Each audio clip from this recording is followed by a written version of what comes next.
I'm seeing green lights. Hopefully, everything's going good. Alright.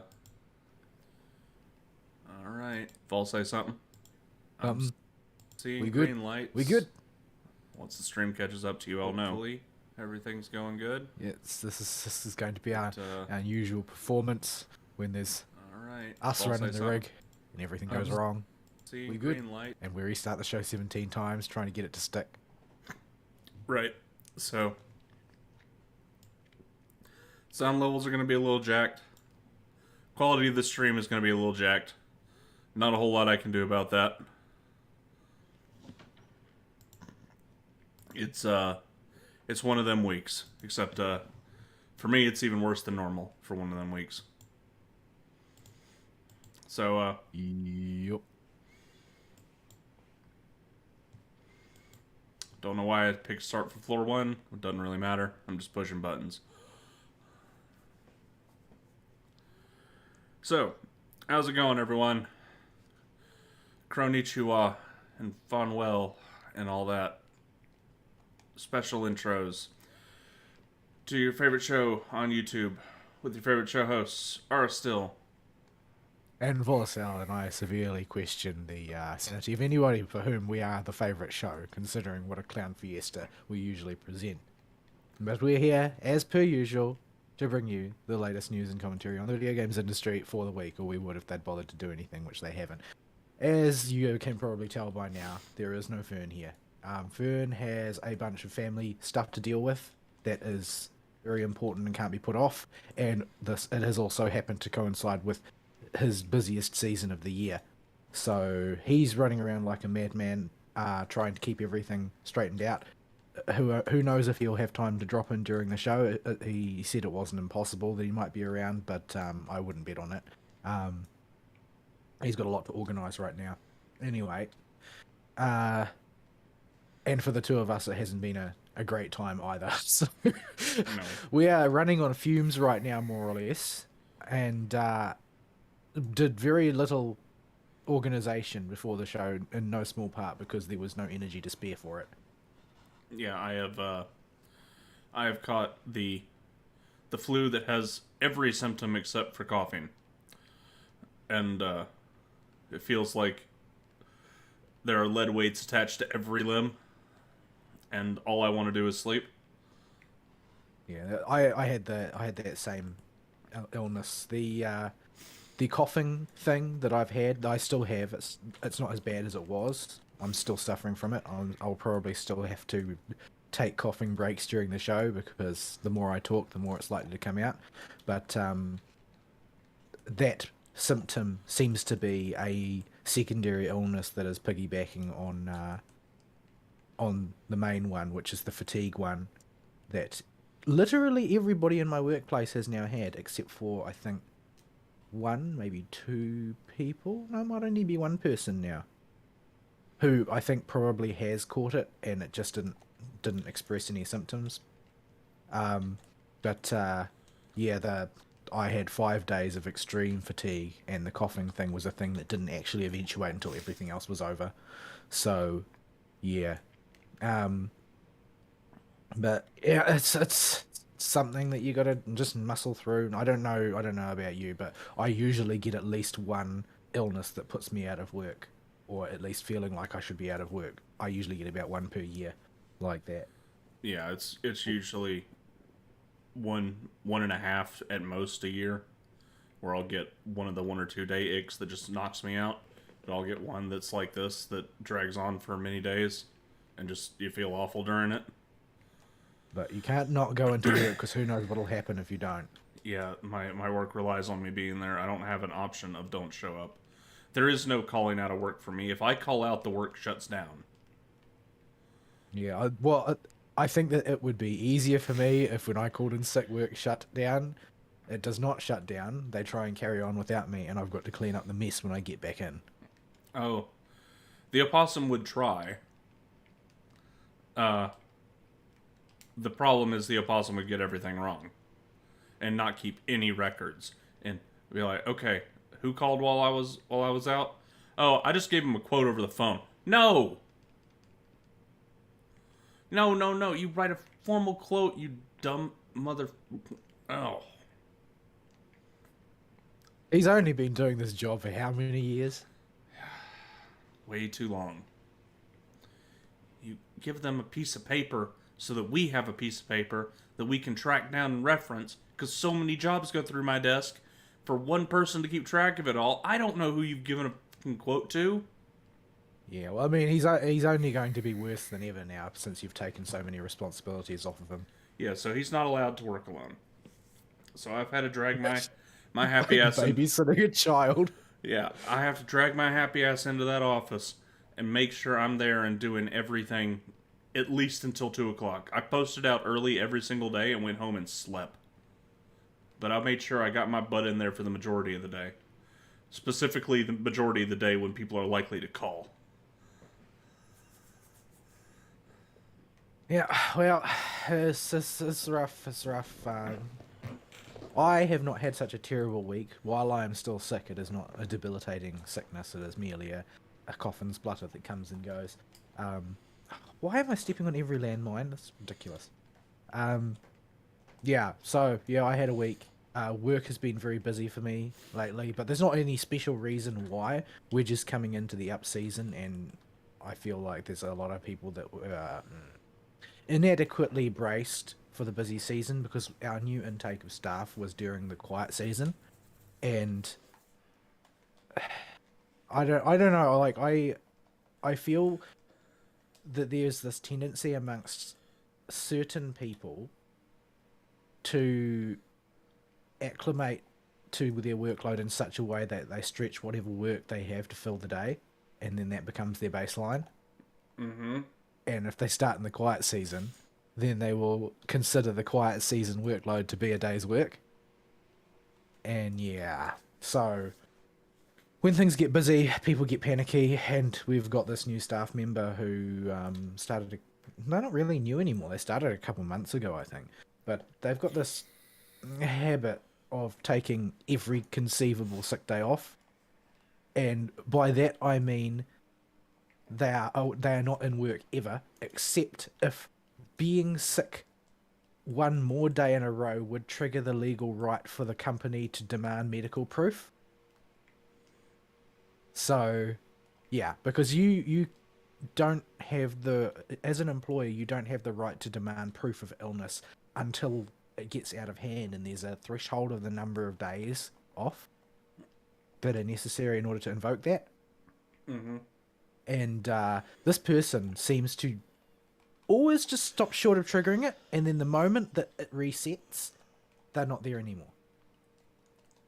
It's the back. I'm sick. I'm sick. Unfortunately, I'm not on social media. I'm not able to follow what my colleagues do out of work, which is, I say unfortunately, but that's only in this very narrow context. I don't really want to follow what my colleagues do outside of work. Oh my goodness, I stood on something else. But the ones that are closer to this person, who do have them on, what do the kids use these days? Instagram. I don't even really know what Instagram is, but they say that they are fairly sure that they have seen this person post, like, I don't know, pictures, posts, somethings of themselves doing things on days that they took off as being allegedly sick. Mm-hmm. So we've got this, block of labor that's being counted on the balance sheets as, staffing, which we can't actually use because they're never there.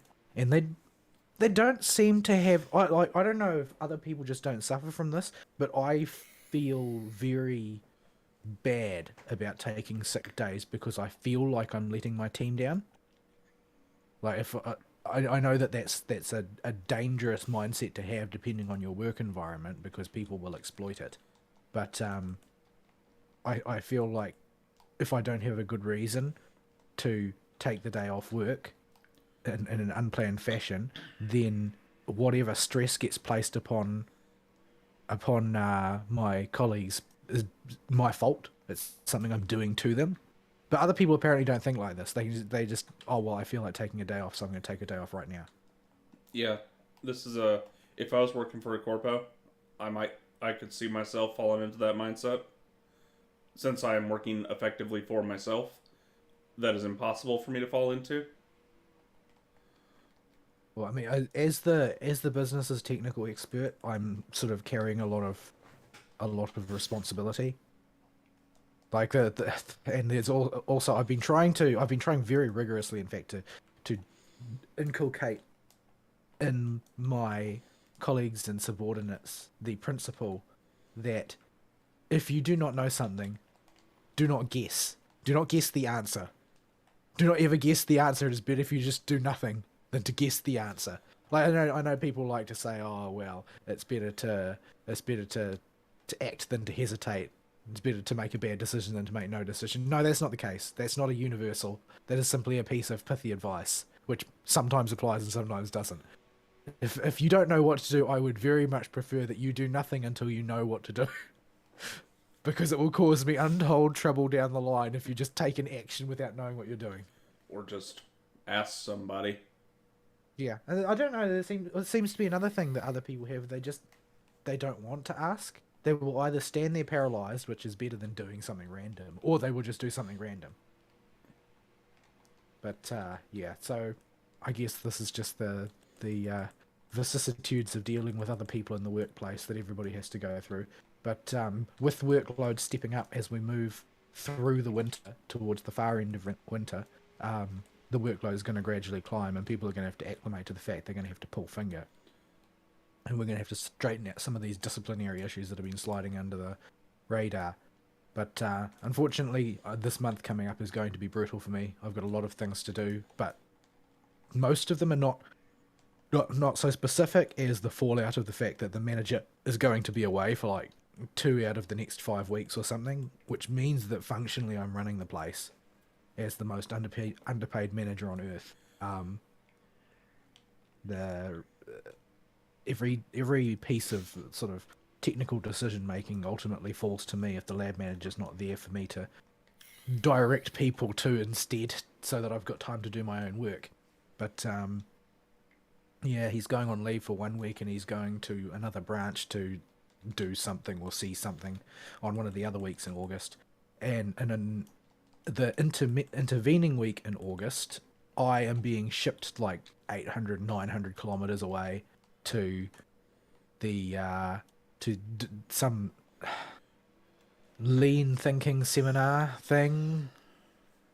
I don't like these sort of like corporate efficiency plans, and I don't like branded ones even more. Something you're going to disregard as soon as you leave. Well, the thing is that I know a little bit about how lean operates, and lean operates extremely well in its original context, which is the Toyota manufacturing plant in Japan, where they implemented all this stuff from the ground up. As I understand it, Toyota was a really crappy company after the war, and it was a mess, and eventually they began a big modernization project, and they reimagined everything that they did from the ground up, and became an incredibly successful company. And the principles along which they did this have been, in more recent times, packaged up and sold around the world as lean thinking, which is about a waste minimization, and that's waste minimization as characterized in every form of waste, whether it's resources or whether it's talent or whether it's time and so on. But supposedly this is some way of thinking or whatever. But from what I've experienced of the process in the past, something like, I would say 80% of it is common sense things that you've probably implemented in one form or another already if you are trying to be efficient in any way. Another 15% of it is sort of just like pure corporate buzzword crap that doesn't really have any meaning or practical application, and the other 5% is fairy dust. So in practice, lean thinking as a sort of a waste minimization project implemented in the workplace, I believe globally it's got a 70% failure rate at actual implementation. Usually because the people who are implementing it don't have a clue what they're doing. Or when I say the people implementing it, I don't mean the people who are trained to implement it. I mean the suits who are telling them to implement it, because it requires a huge amount of time, resources, and support from the entire staff in order to make the program work, if indeed it can work. And that's almost never deployed. So the whole thing is basically one of those doomed to failure exercises, which whoever is responsible will either A, be fired when it fails, or B, will repeatedly recontextualize what's going on to make it look like they didn't fail. So yeah, it's a huge amount of money that's going to be thrown after a waste of time, effectively. And that's what I am going traveling across the country in order to learn about, and I'm kind of dreading it, because while it does have value, and its primary value is that having training in one of these systems like Lean or like Six Sigma or whatever, having training in one of these things is like absolute catnip for a HR drone. They love these things. Absolutely love these things, because, you know, HR drones know nothing about anything. So they fall for this crap every time. No problem. So yeah, it's a really, really good CV augment. It'll do well for you in the hiring process, generally speaking. But other than that, it's a huge nuisance, and it includes it's apparently a very tiring course as well, because one of the guys at work has been through it once before.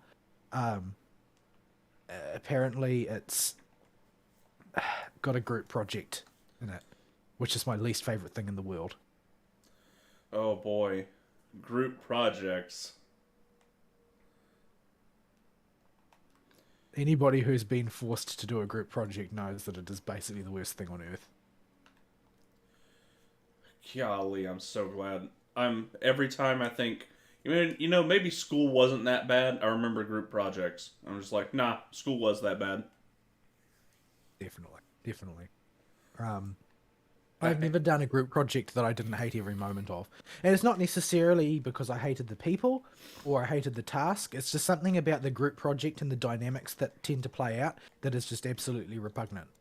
You always will either wind up being that you will either be the guy that does all the work, or you will seem like you have an evenly divided group, and then the people that said they were going to do what they were going to do it too slow or don't do it at all.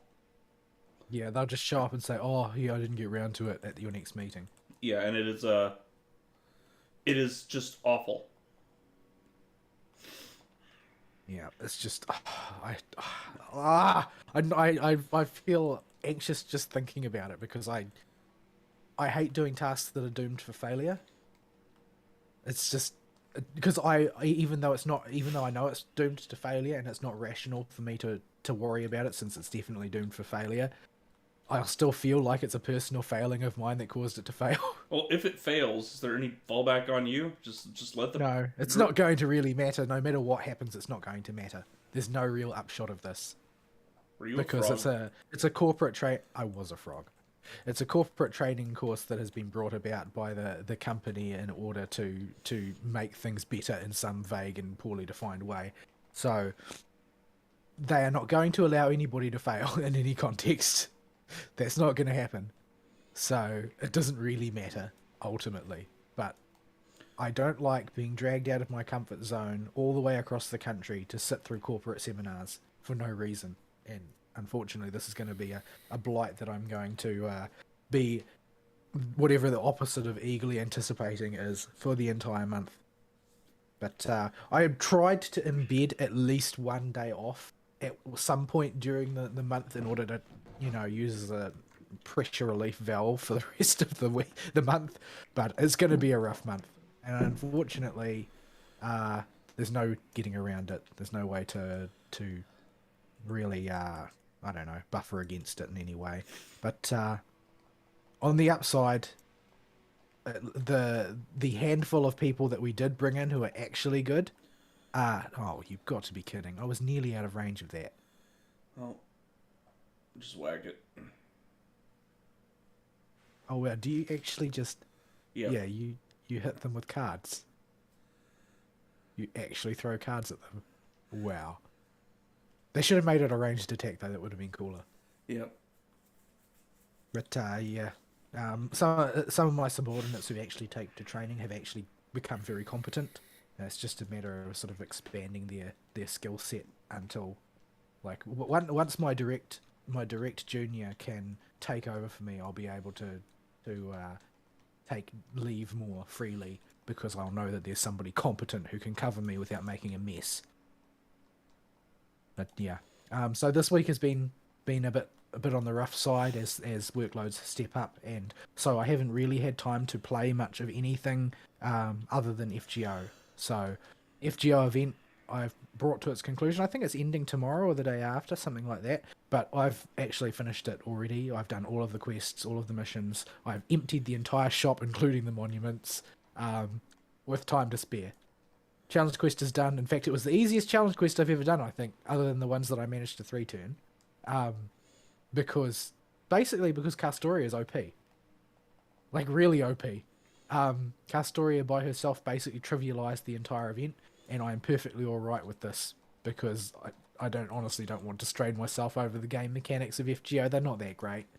I'm just here for the story, and if I can trivialize the gameplay content, then that's just fine with me. Um, the uh, the final challenge is an endurance quest, where you've got to kill. You go up against I think Bunyan is the enemy.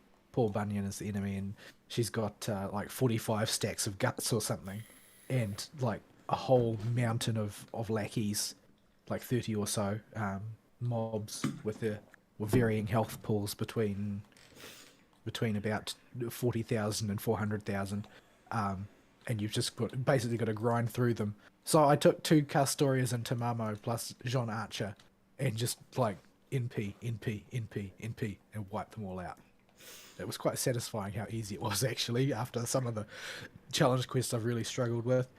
Unfortunately, it's from this point on that the game development and the challenge development is going to get distorted around the presence of Castoria in the meta, and things are going to get rather rough from here on in. But oh well, it was going to happen. I've really stopped caring about challenge quests as far as being anxious about my inability to complete them in a timely fashion, because I've got so many laws I'm never going to use anyway, and they always reward laws, so I don't really care.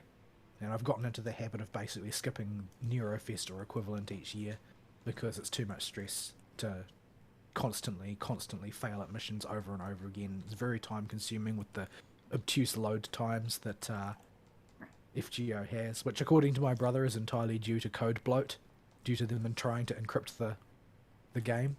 But yeah, there was a new banner to roll on that did not occur in the Japanese server. Much to the intense jealousy of the Japanese players, we got another banner which has what's her name? Fujino. Fujinon and Kiyohime Lancer and John Archer and Edmund Dantes. So the key ones being Fujinon and Kiyohime Lancer, who are both like, I think Kiyohime Lancer in Japan has had the longest stretch of any servant with no rate ups, and Fujinon has had that title until she got one rate up that was quite a while ago now. So she's probably had the fewest number of rate ups in the longest span of time in Japan, and we got both of them on the same banner. So since I got Castoria very, very quickly, I decided to use the reservoir of Saint Quartz to try and get Fujinon, whose banner I failed twice. Get another John Archer, who the banners for John Archer that I have attempted to get a second one, I have failed that twice, and to complete getting NP5 on Lancer Kiyohime. I have never had so many Nezha spooks. My goodness. I kept seeing Gold Lancer, it's Nezha again. I'm very upset about that. I never wanted NP3 Nezha. Not exactly my favourite character, but, well, I mean, I guess the last time that I was rolling hardcore for a character like this, I ended up getting, what's his name? The Fion. I got Fion repeatedly instead. which is miserable. But yeah, so I've only managed to snag so far one extra copy of Kirihime. I used 600 quartz. I got John Archer again, which wasn't what I was rolling for because I'd actually given up on her. But hey, I mean, if she's going to come to the party, that's fine. NP2 John Archer unlocks an awful lot of looping potential, so it's really beneficial to get a second copy. I got the aforementioned Mountain of Nezhas. I got one Kirihime Lancer. I got two of Fujinon, so now I have her in the deck. She's a pretty good anchor servant, generally speaking, and most people most people like her because she's a cute girl, but she's also very good as far as archers go. Um, oh my goodness, how many of those are there? They're all over the place. And who else did I get in the process? I got a copy of Helena Blavatsky. I got another copy of Achilles, so I have Achilles at NP2 now, which makes him actually quite a powerful double Scuddy system rider looper. Which would be more useful if it didn't require double Scuddy to loop, because the main reason to loop with riders is to make farming for farming doors more efficient, but there's no point in farming doors efficiently using a double Scuddy system because it's more important that you have the CE to increase the amount of QP you get. So unfortunately, but Achilles is still a great rider servant, so I'm not really sore about that. But I saved the rest of my quartz. I've got a bit over 600 left, and when Kirihime goes on solo rate up, then I'll roll some more and try and get a hold of a 5th copy of her. Technically speaking, if I wanted to max her out, you need 6 copies, because that's what will get you enough coins to unlock all of the append stuff. But most people don't bother with all the append stuff, since only the mana charging skill is really important for appends. And I don't really intend to take her to 120 anyway. Kirihime Berserker has that on her. I've got her at, I think, 103 now, meaning that I've not made that much progress on the journey to 120. However, I've made enough to be an absolute plague to everybody who has me on their support lists. Because now when they go looking for that level 100 Arjuna altar, they are instead going to see Kirihime at the top of their lists, where she rightly belongs. I see. Interestingly, the FGO Fest is on right now, and they did the stats that they do normally at these things. And one of the stats they did is the most grailed to 120 servant of 3-star rarity or below, and it's Kirihime. So, JP players confirmed Masters of Culture. Masters of Stockholm Syndrome is more like it. Well, for me it was definitely Stockholm Syndrome, but I presume there are people that just like her. Where's my interrupt on this bar? I don't think I can interrupt. You can't. Another reason why astrologians are excellent at Palace of the Dead. Yep, can't stun it either. But, yeah, so that's that. I don't really have much else to talk about, since I've not even looked at what anime has come out anymore, because it's just too depressing. It's just miserable. I've just been rewatching Overlord in the hopes that I'll get to the end of season 3, and then I'll be able to pick up season 4 and see where it goes from there. It's a pretty twisted story, though. I don't really know where it goes after season 3, but it's become pretty morally monstrous by that point. But yeah, I'm just not that interested in the anime this season. And maybe, well, normally I will pick up maybe one extra show during the course of a season as a result of chatter. Usually the one that people talk about the most, I don't watch because I get hyperversion. But the one that people talk about the second most, I will usually at least try. I haven't seen anybody talking about any series at all this season. Yep, no. Which is, I think, the first time that I've ever encountered that, where there's literally not a single show has drawn anybody's interest. Yeah, I haven't heard any jabber about anything. Normally there's at least one show that people are shilling for, but no. Oh. So yeah, I haven't watched any anime. There's a horde. The right bridging... Here. What? There's a horde right here. Oh. The bridging topic, I guess, is at the beginning of the week, before I had gotten back to work, I did play some Sunbreak, and Fern and Ari and I all logged on at the same time to complete the main storyline boss from Monster Hunter Rise Sunbreak. Yeah, right before I died. Yeah, right before Ari's illness bit down on him. Overall, I really quite enjoyed the boss. Like, it wasn't challenging in any real specific way. He does a lot of damage, obviously, because he's a boss monster. He just got But the one FU mechanic. yeah, he's got some really vicious attacks, and he's got one major group wiper. But I feel like as a set piece battle, I rather enjoyed it. I thought it was quite nice. It's structured, wow, it's structured very similarly to the final boss of Iceborne. I feel, generally speaking, it feels quite similar, and I think that that's good because I think that the final boss of Iceborne was vastly better than the final boss of Base Rise. Because the final boss of Base Rise was, you know, the release final boss of Base Rise was really garbage. Oh, Like, you don't like having to flip your way up onto shooty things? like none of it was about the skills that you'd spent the game developing, unless you basically spent all your time practicing wire bug locomotion. Yeah, it was. I hated Ibushi. Like they rescued it in the end, right, with All Mother Nawa, which is a more conventional boss fight, but it was still, you know, sort of like, oh yeah, but this should have been the final boss at launch, shouldn't it? Yeah. Because as a fight, it made sense. It felt like a real final boss, not like a gimmick set piece. Because I felt like Wind Serpent Ibushi, as a launch boss, it reminded me more of Zoro Magdaros than it did of a real boss. You know, sort of like as this mid-game mechanical thing that you do. Yeah. So yeah, I think that they hit rather than missed with this final boss, and there's a lot of game to go yet. Fern has played way more of it than either Ari or myself. He's at like Master Rank 15 or something.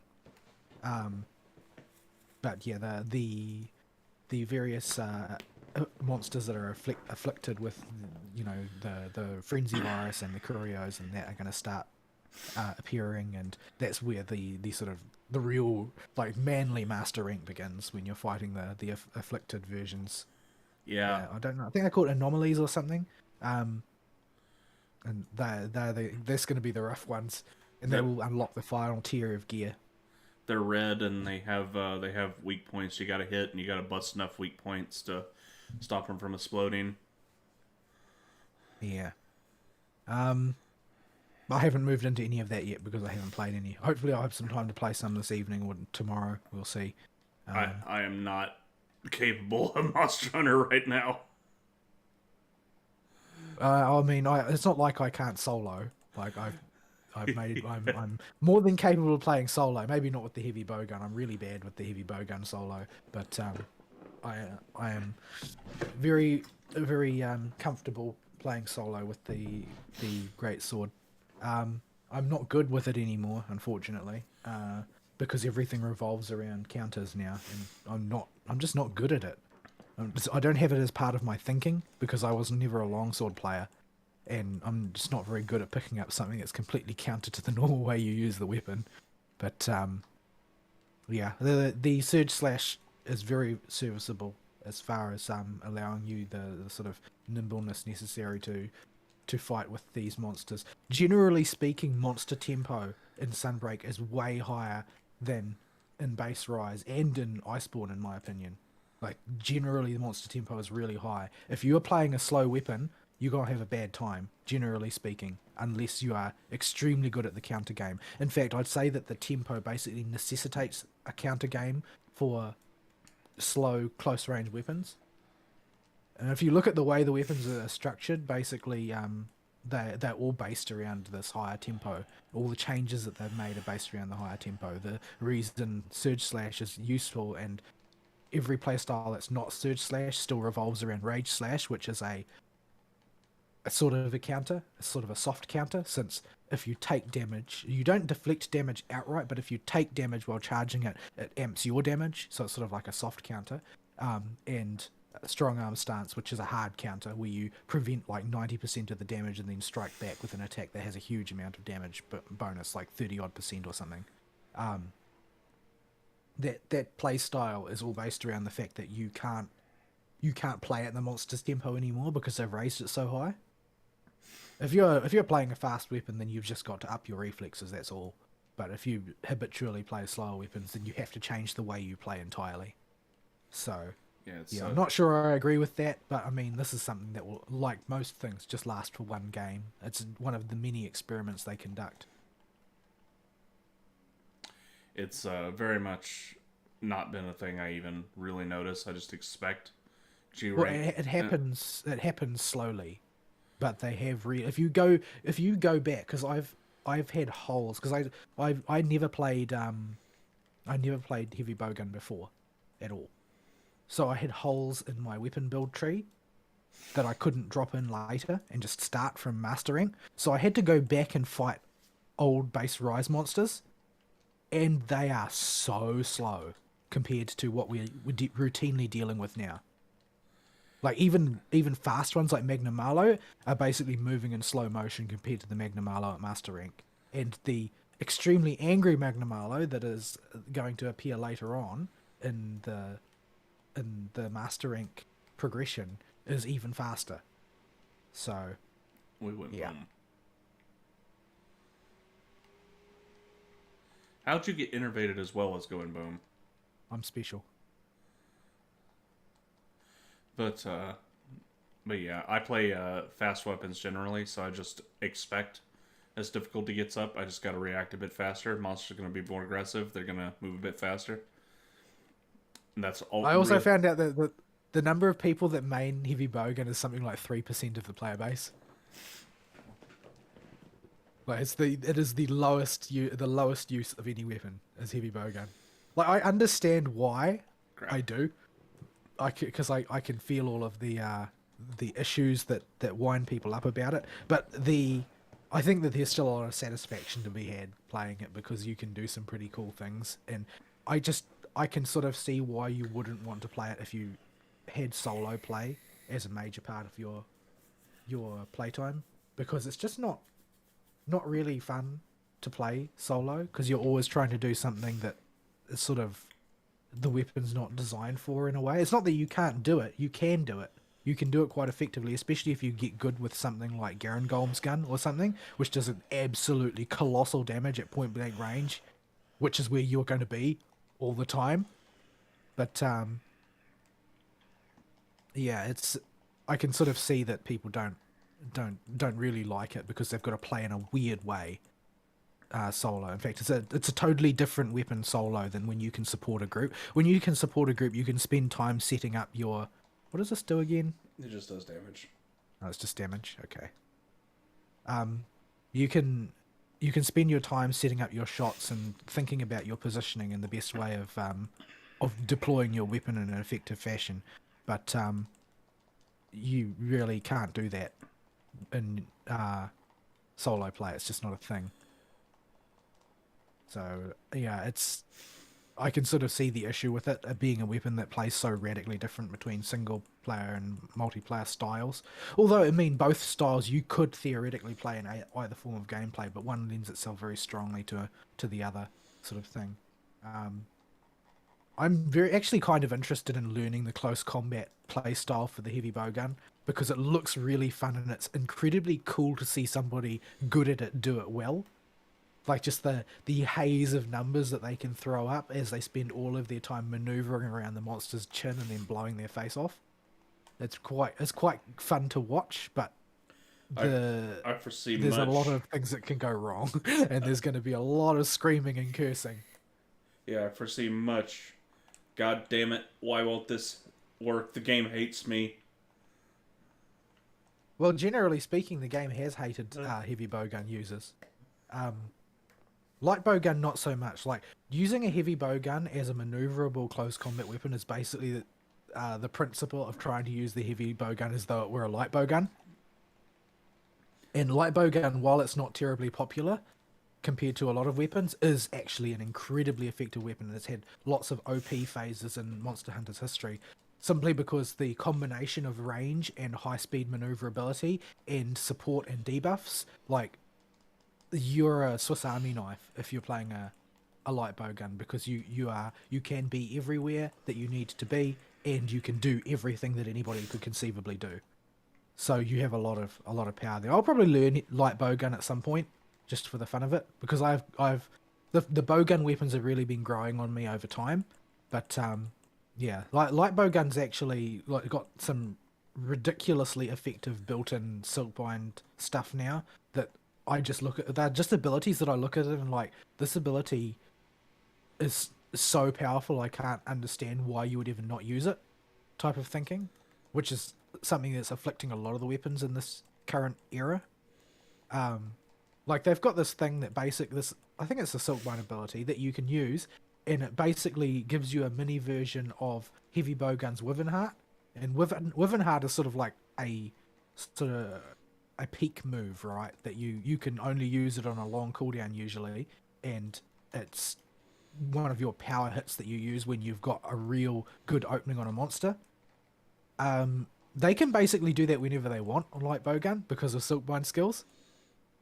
And what's more, their version of it leaves visible weak spots on the monster that other players can exploit for bonus damage. So it's just one of those things. It's like, this is so ridiculously powerful. Why would anybody opt not to use it? And of course, the answer to that is because I resent silkbind skills and wish I didn't have to use them. But yeah, I know it's not meaningful or practical or reasonable to resent a game feature that has been included, but I do feel like silkbind skills are a little bit much generally. But yeah, so there's a huge amount of additional content in there. Like, I keep looking at other weapons and thinking it might be fun to learn them, but then it's like, well, I can barely use the weapons I'm currently maining, so maybe I should get at least good at them so that I can farm efficiently to get the new weapons that I want to learn.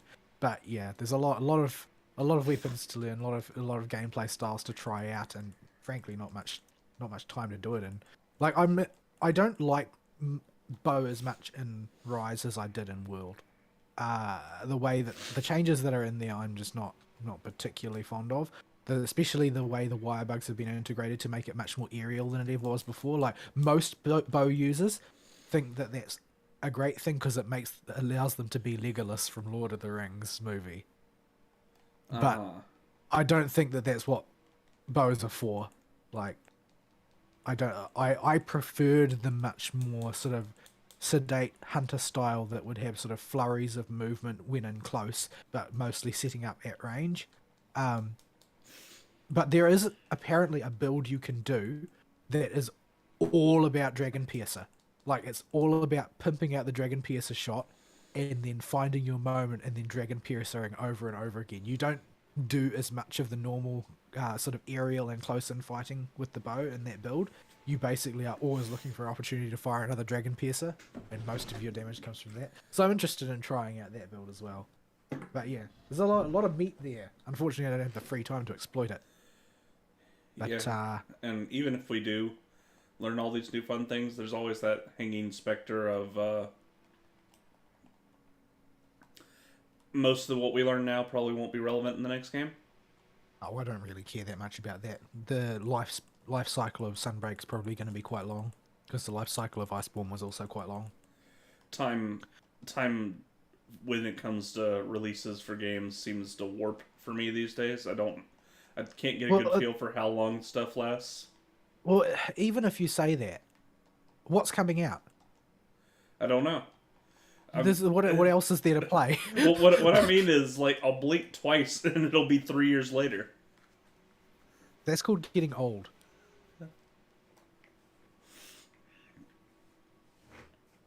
But yeah, I'm not concerned about that. There's no games to look forward to. I'm just not excited about anything coming out, really.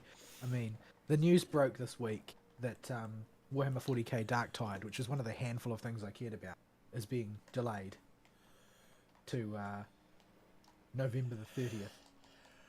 So, yeah. I guess we'll be waiting some more. There's nothing else on my slate except that. I don't know if it's going to be any good. I don't know anything about that. I don't have. I'm just going to take it as it comes. And even if it's bad, I might still like it because I like 40k. But I've literally got just one game on my slate that I care at all about. It's not really an encouraging thought. But if you look at the sorts of things that that are being developed, that's mostly trash that nobody cares about. Like, I had a look at some of the things that were announced at like the recent big shows like E3 season and that type of thing. That none of them are at all interesting. They're all stuff that I feel like nobody asked for. Like, there's no hunger in the market for this. Yeah, You're just doing this because you think it's going to make money, and it's not, because nobody asked for it. Nobody's going to want to play it. Everybody's just going to go play Elden Ring or Elden Ring 2 or whatever.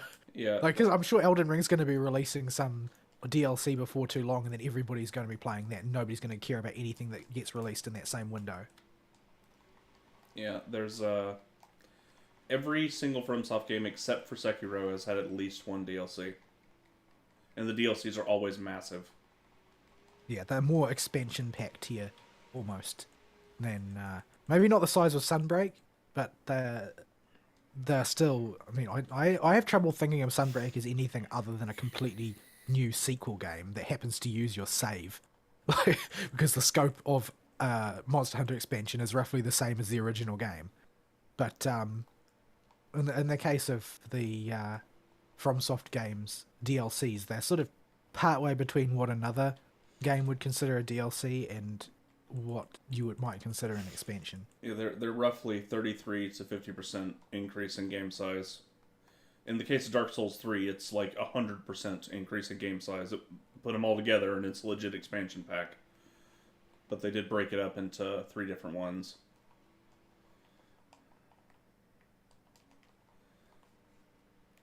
Yeah, it's just like you have to, if you're the exec who's deciding which of the games projects are going to get the funding at the studios that you're publishing for, you need to start thinking about what people actually want, not what sounds like a good idea to corporate.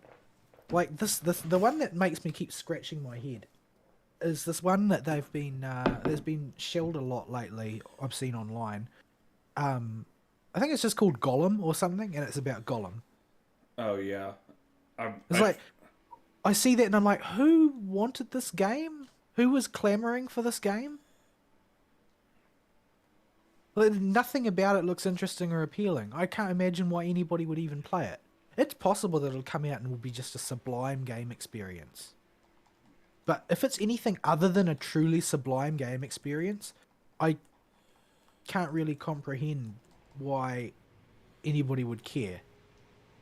Because the games that really seem to be grabbing people these days are all sort of weird indie ones. Like, everybody, I remember going on Twitter, and it wasn't all that long ago, maybe a couple of weeks ago or something, or a week ago. I don't know. My sense of time is completely ruined. But and seeing just everybody is talking about Stray, which is like, that's just a little indie game, really. It's gorgeous for an indie game, but it's still a small scale studio that have just produced something novel. And that's what's really grabbed people. That's the one I thought was set in Cyberpunk because it said it looks like it's set in Cyberpunk, and it said it was set in a cyberpunk setting with cyberpunk in capitals. Well, at any rate, people loved it, and it's most likely going to be a flash in the pan because it's a self-contained novel narrative experience. Basically, is what I gather about it. I haven't played it myself, and people love cats, or cat people love cats. So, yeah, watching Fauna play it was an experience, all right. Like she can barely get over the privilege of getting to play as a cat to actually play the game. She clearly likes cats a lot. Yes, we're But a little underleveled. We should probably kill a few more things. all right, I haven't even noticed what level I am or what level the enemies are, so I've just been following and putting combust on everything. We're not that But underleveled, but we're a little bit. We need to bop off a few more wipers. but yeah, it's those sorts of games that are actually designed to be interesting experiences for the purpose of appealing to people as opposed to stamping out a product they think will sell well. Those are the ones that are going to get people to part with their money. I don't think people are going to really give up their money for Gollum at the sort of rate of expenditure that is going to go into producing that product. And also with Square Enix's new fantasy thingy. I can't remember even what it's called. It's got some wonky name that doesn't say anything about the product. It's about some black girl going to a fantasy world. I guess she must get isekai'd or something. Oh, I don't know. I barely am registering that this is a thing that exists. Yeah, I can't remember what it's called. The name is really not memorable at all. It's strange. It's a strange name for the product because the product just looks like some kind of action adventure game. But everything about it is just so nondescript. I understand that you don't always want to be leaning into an existing IP, but that's not what I mean when I say about appealing to people. That's just an easy way to appeal to people. Making a game that could be any other game and then launching that as an IP without adding anything distinctive about it, it's not going to make it an IP with future potential. Just because the characters are different and maybe the art direction is a bit different, it's not really enough. The biggest groan to me has been the Last of Us remake. That's like, I feel like that somehow, I'm not sure why, but to me that feels even more egregious than Todd. Like we almost expect from Todd that he's going to announce another Skyrim, right? Yeah. Like every time he announces anything, Skyrim is going to be on the list, and it'll be like, complete edition, anniversary edition, game of the year edition. They're all the same game, but the latest edition that Todd wants us to buy. But somehow redoing Last of Us again seems worse almost, and I'm not sure why.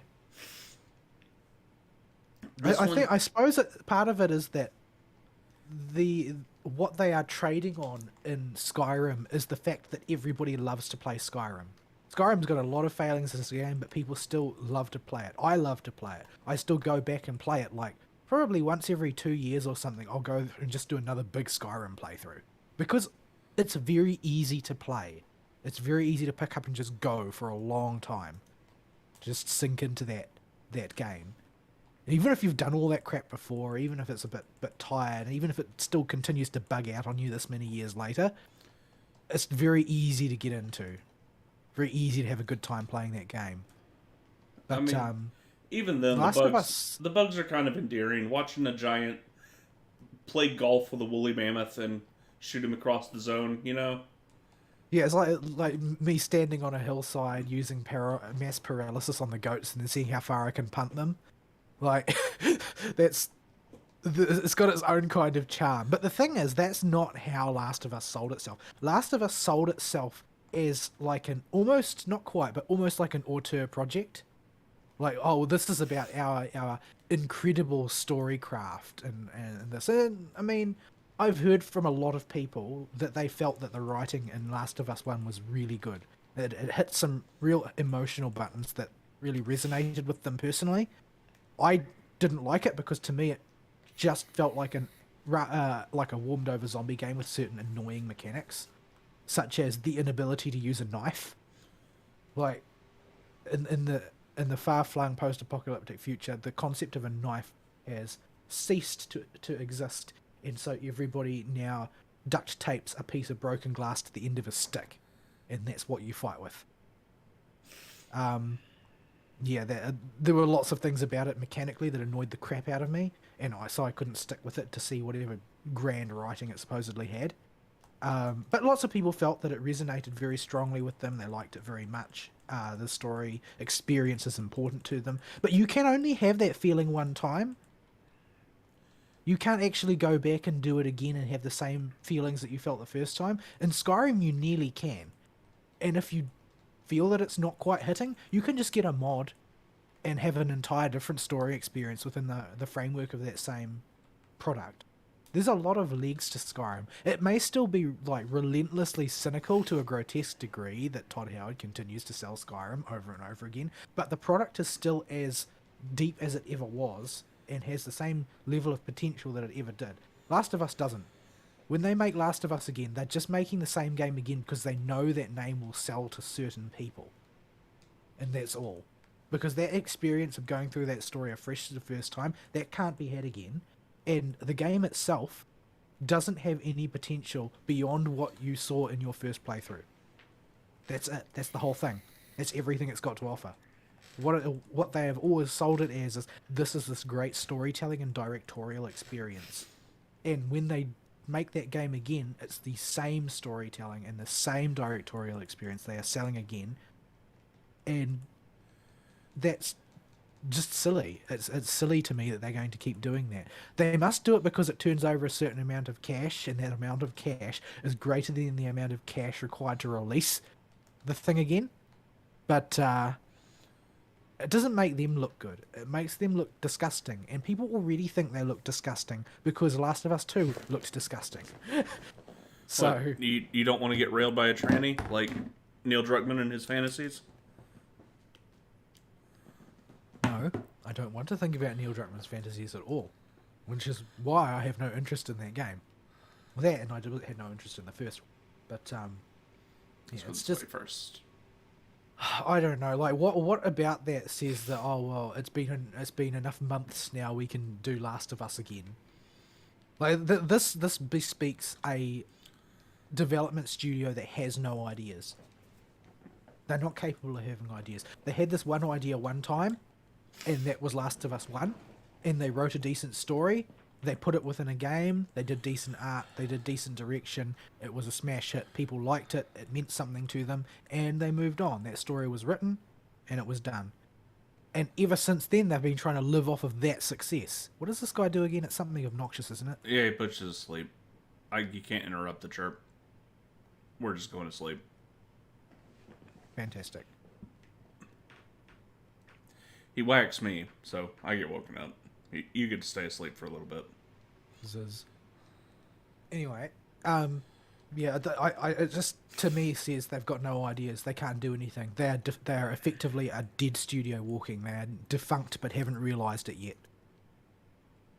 Because nobody asked for this, nobody wants it, and I hope nobody buys it. I know that I'm not going to get my wish, but I hope nobody buys it because it doesn't deserve to be bought. I'm reminded of that extra credits piece when you said the way you said that. What's it? I'm not sure what you're... The Nazi clip from extra credits. You didn't ask for this. You didn't want this. I don't actually know what you're referring to at all. Oh, when they were complaining that you're forced to play Nazis in World War II games? But you're not forced. You bought the game and then picked the campaign. Yeah, that's why it's retarded. Huh.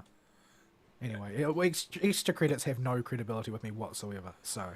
apparently, for some people, once upon a time they did, but I have never seen any of that content that people say is so great.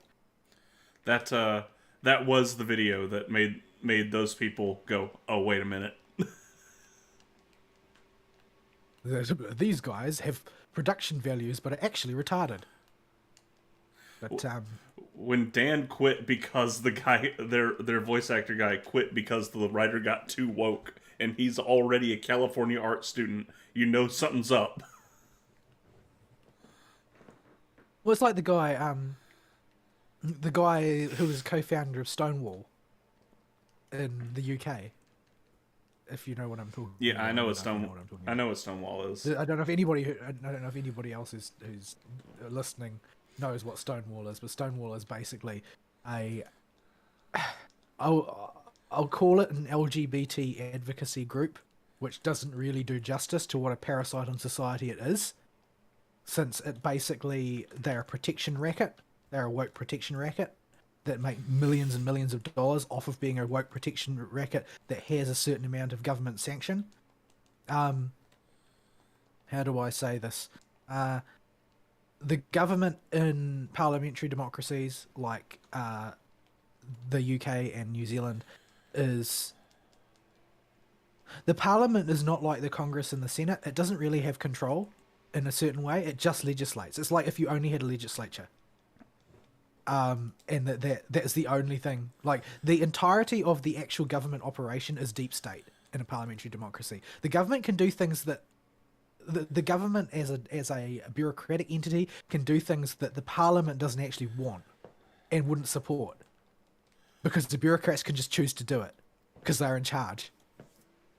And Stonewall is basically funded by this concept. But the guy that was involved in founding Stonewall eventually left because he said it was too far left, way too far left.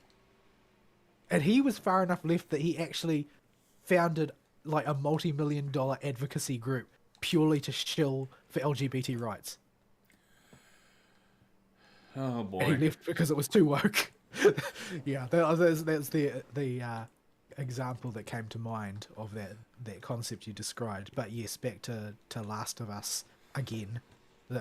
This is sort of like a case study of the disease that is currently going around the games industry as a whole, and that all of the big publishers are pouring most of their money either into remakes because they have no new ideas, or rehashed old ideas being released as though they were new ideas, or weird projects that were clearly like focus tested well, but are not something that the actual customer base wants. Gollum. Like, I mean, if you have a purely corporate mindset and have never met a gamer, Gollum is the sort of game you would think be really appealing to them. I could probably do a passable Gollum impression right now if I stop holding my nose back. I don't think your throat will thank you for it. But yeah, the whole games industry seems diseased right now. Fortunately, there are still things that come out that are interesting to people in general. Though, you know, they are going to all be things that are not interesting to everyone, and that's the thing. People need to pick an audience and then build a product for it. Ideally, you don't want to do a World of Warcraft and change that audience partway through, but you still need to choose your audience and accept that there are people who are not going to like it, instead of making a lowest common denominator game every time, which I feel is what's going on. Like Stray is in a lot of ways, from what I can see, essentially a walking simulator with a little bit more adrenaline attached to it. And so there are a lot of people for whom that's going to be in no interest. But the game isn't made for those people. The game is made for the people that really want that experience. And that's okay.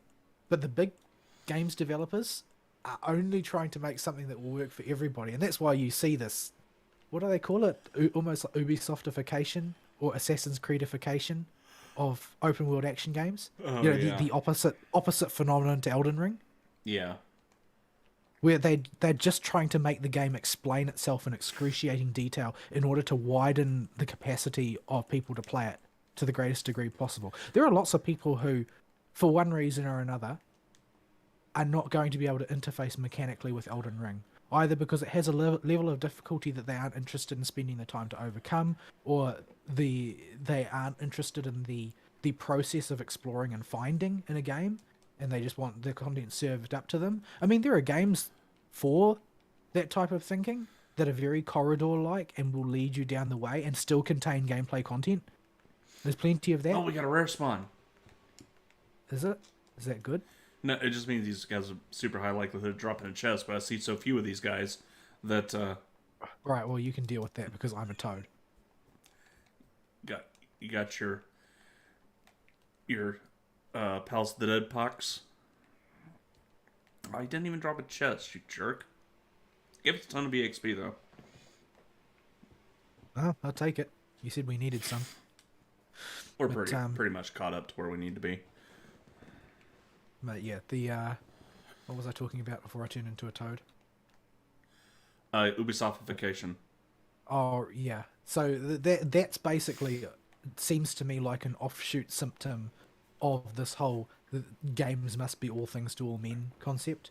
Like, because that you can see what they're doing with all those navigation elements, all of those tooltips, all of that crap they put in there is all designed to basically lower the bar to make sure the game is accessible to the lowest common denominator. And a lot of these games will have the ability to turn that crap off if you want a different experience, but generally speaking, because it's on by default, people won't experience the game that way. The experience can't be had. And Yeah. I don't feel like anybody took seriously the success of Elden Ring when not using that model, and the way the discourse online went about it, it seems that for them a lot it was their pride in being so invested in the Ubisoft way. Well, Because those developers really ragged on Elden Ring for not being laden with UI elements. you saw all the memes that the fans had in response to these people, and I think they hit the nail on the head there. With if Elden Ring was made by Ubisoft, it just slathered it in UI elements and quest markers and objective points on the map and towers to go to unlock more of the map and pointing out exactly what to do. And oh, here's the DLC you can buy right there, slapped in the middle of the screen on top of everything else. And one of the things that was pointed out by Michael Bell from Bellular Gaming was that those meme images are what the game, the vaporware game, what is it, Skull and Bones, actually looks like. It actually looks like that. I've seen footage of it. That's what the game looks like. It's got this sort of well put together aesthetic of its own. Whether or not you like it is a different question, but the art direction is pretty consistent. But it's just completely coated in a comical amount of UI elements. It's pretty much inaccessible due to the density of information you're presented with. But yeah, and rather than doing an about face and going for a more clean way of interacting with the world, it seems like most of the developers dug their heels in instead and said, no, the people at FromSoft don't understand user experience. That's why they're doing this. That's why nobody will like their game. Well, I mean, it didn't really pan out for them, did it? Except for the part where everybody loved their game. Yeah, I've been meaning to get back to it, and I'll probably mean to get back to it for quite a while before I actually do. That's just the way I am, really. But yeah, it's all a whole lot of you think you do, but you don't. And the impression I get is that what we have seen happen to Blizzard is something that we're going to see happen on an industry scale. Yeah. Like the games industry, like big AAA games industry as a whole, is going to have to eat Blizzard humble pie before we come back round. Yeah. Like they're going to have everybody is going to have their Shadowlands expansion. Yeah, that whole term, user experience. Like, you want to talk about the proper usage of that wordage? There's a reason I keep going back to FromSoft games, even though they very much so all share very similar elements of gameplay feel. We're high enough level, we can move on now. The RST Lion looked sinistry. Yeah, don't bother putting that on your bar. It literally won't do anything. But the reason I go back to FromSoft games so much, told you not to put that on your bar, is because you can't get that user experience anywhere else. There is no other game dev right now that isn't going to hold my hand and give me content that's actually challenging, and content that I know other people who have played the game had to go through as well. I think that there are probably indies who are paying attention though. Don't stand in the middle early. You don't want to. I think that there are probably indies that are paying attention and will observe and learn, and we'll start to see larger as indie companies get more coherent about their distribution strategies and their ability to market and interpret the industry information that's available to them. I think that are going to keep stealing larger and larger chunks of the Now market we're in the middle. because I don't think that I don't think most people will perceive something like Stray as being an indie game. Outrageously popular sort of militates against the former sort of interpretation of the term indie. Yeah. So but I think that that's just going to be the way of it, is that people will start to see indie developers not as indie developers but just as game developers, and the triple A's will gradually be seen as sort of out of touch corporate trash. Like they'll be seen as the McDonald's of restaurants, where it's just like, oh well, I mean, I want some trash quickly to fill me up. But the thing with McDonald's is that, before Bidenomics, it didn't cost you like $100. Yeah, that's the other thing. We've got to have another AAA price hike coming. They already did one when the new console generation was deployed. Are they $70? Yeah, so 70 is now the standard. 70 US is now the standard. Like you guys are rapidly catching up to what we have to pay here in Australasia tax. Yeah, I think we might be there at 70 with your current with the current conversion rates. Well, maybe not anymore because stuff's worth so much less now. Yeah, well, we're having our 9% inflation too. So I got an email from the Inland Revenue Department. I think it's IRS for you. It's IRD for us. And they were telling me, oh, the government's giving you a $350 payment. And Oh, I no. looked up, like, why is the government giving me a $350 payment? The IRD doesn't give me money. They take my money. Turns out, yes, they did take my money, and they were just sending me a letter to laugh at me over it. Because the website that it linked me to, the IRD website, specifically said the government is going to give you this $350 payment to offset inflation. They are printing money to give out to everybody to offset the inflation they caused by printing money. Governments, man. You will never find a hive of stupider individuals than people that work for the government.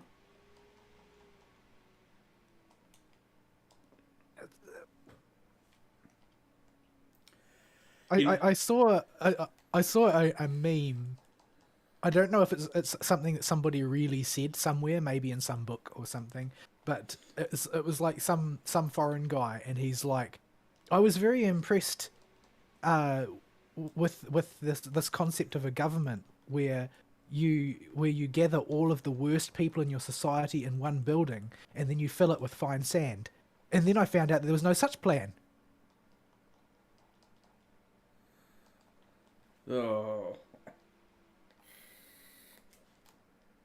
But yeah, like, even a small child can tell you that printing more money is not a good way of offsetting the effects of printing too much money. Yeah. Go look up the recent interview with our Treasury Secretary. Oh boy, she's a Keynesian retard.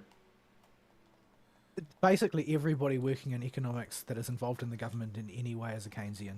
Like, that's the thing now. The modern monetary policy is Keynesianism. There is no alternative. Like, there's nobody who is an adherent of the Austrian school or anything related. No Fisherites even. And Fisherite is just hybrid Keynesianism. But even the Fisherites got sort of expelled from the public discourse. There is nothing but Keynesian economics now. It's all... Because Keynesian economics gives the best short-term political gains to the government that implements it. So everyone who is a Keynesian got promoted to economic power. That's the simple. It's like a perverse incentive, right? It's like how our health systems all operate now on paying doctors to make you better when you're sick. It's like, well, I mean, if you're paying the medical industry and the pharmaceutical industry money when you get sick, what's their actual incentive? Is it for you to be well or for you to be sick? Like the sort of perverse incentives, and economics is like that. Economics is about providing employment for people who know about economics, which means that you need an economic crisis all the time. Yeah. Fern's not here to stop me saying that, but We don't like yeah. our governments very much, people, in case you haven't noticed this. Anyway, that's my week. What did you do during your week? Uh, I killed some magmadrons. I got my better buzzsaws. Had to kill about 6 of them mofos. But yeah, that's really it. Uh, the rest of my week, I went to work. I came home as early as I could. I slept for 15 plus hours every time. And then I got up and it was time to go to work again. That it, huh? That's it. You're not even listening to any interesting audiobooks or anything? No, I've been too sick to listen to audiobooks. Like, the reason we're doing Palace of the Dead is because I've done this so many times, it is entirely in muscle memory. And I don't... Before Aristeele, before it became clear to me that Aristeele had taken a turn for the worse since I last spoke to him, I was actually going to suggest we play Synthetic today. Oh yeah, no, that's a bad idea. I think it would have been funny, but you probably would have been exhausted afterwards. There would be no interaction on my part as I try to very poorly full mag ejected over and over again. I for some reason I find that voice clip, that full mag ejected voice clip, hilarious. It makes me giggle every time I hear it. Yeah, it would be full mag ejected nonstop. So I have not done anything at all. I've had no energy to do anything. And I was just gonna kind of tough it out and hope you and Fern could carry it. And then Fern's not gonna be here. And I'm like, oh no. I mean, I've done solo shows before, but I can't say I really relish the proposition because to do a solo show takes a lot of preparatory work, and honestly, I don't know if my lungs are in any condition to do that kind of thing. Yeah, so you're getting the filler Palace of the Dead show because I can do Palace of the Dead. It's entirely... I haven't thought about a single thing we've been doing here. There's not been a single... Nor have I, but that's because I've been letting you steer. Yeah, you're following the autopilot. Here, I am not put a single bit of thought into any button I've hitting. I'm letting cooldowns drift all over the place. I've actually had to heal you occasionally because you let things get a little bit too hairy. Yeah, it's I'm not hitting my potions. I'm not pushing my survivability button. Second wind is what's that button? It's on the left trigger, and that just takes too much work. And yeah, that's the state I'm in right now. I don't know where I got this. I'm the only person I know that's caught it. I think it's just going around. It's just going around. It's going around everywhere in the world. Well, I do go to the post office more than everybody else I know, so maybe Of course, you're going to get diseases in the post office. Like, people still go to the post office in America. The post office is basically a ghost town in New Zealand. I think the only reason that people go to post offices is, number one, because they are often in the same building as a pharmacy, and people do have to go to the pharmacy. Number two, there are some post offices that let you pay bills there. But other than that, most people don't use the postal service here, largely because it's a complete pile of garbage, is why I've lost $200 worth of products into the postal service. I'm going to have to call them up and try and chase down the package tomorrow, probably. But it's probably been disposed of by now. Because they really, like, if something gets lost in the postal system for more than 10 days, the odds that you will ever see it again drop almost to zero. It's not impossible, but it's not very likely. But I've had open tickets with them, and they've basically ignored them. So I'm going to have to try and nail somebody down on the phone. I thought about just going and looking for it in person, but there are too many postal depots. I don't know which one is likely to have it. So, yeah. I don't like the post office. I don't like the postal service. And much like many services in New Zealand, the New Zealand Postal Service is one of the examples, like the canonically elevated examples of how to do privatization wrong.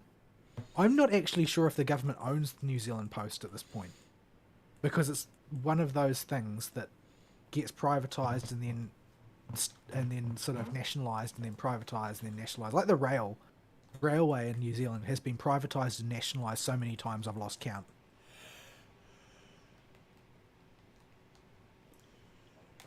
That's the one distinction. There are very few distinctions. The one distinction that actually exists between the Labour Party and the National Party in New Zealand is that the Labour Party will nationalise anything they can lay hands on, and then the National Party will privatise anything that they can lay their hands on. But since they trade off power constantly, you just end up with this black hole of money where more and more money will get lost from buying out private things and making them state services and then selling them again the next time the National Party gets in power. Yeah. Oh, I guess we can pop an alteration. Why not? What's the worst that could happen? Treasure room full of mimics? Sure. It sounds like fun. You've got a healer, it'll be fine. Until we get pox. The mimic pox. Mimic pox. Don't you have to like engage in sodomy to get that? No, that's the monkeypox. Oh, okay. Oh man, we're gonna get canceled. But like, why is nobody interested in finding out why the only place children get the monkeypox is California? That's why you need a commander of purity to get rid of the pox, you see. I don't know if they have those in real life. Does Pfizer sell them? No.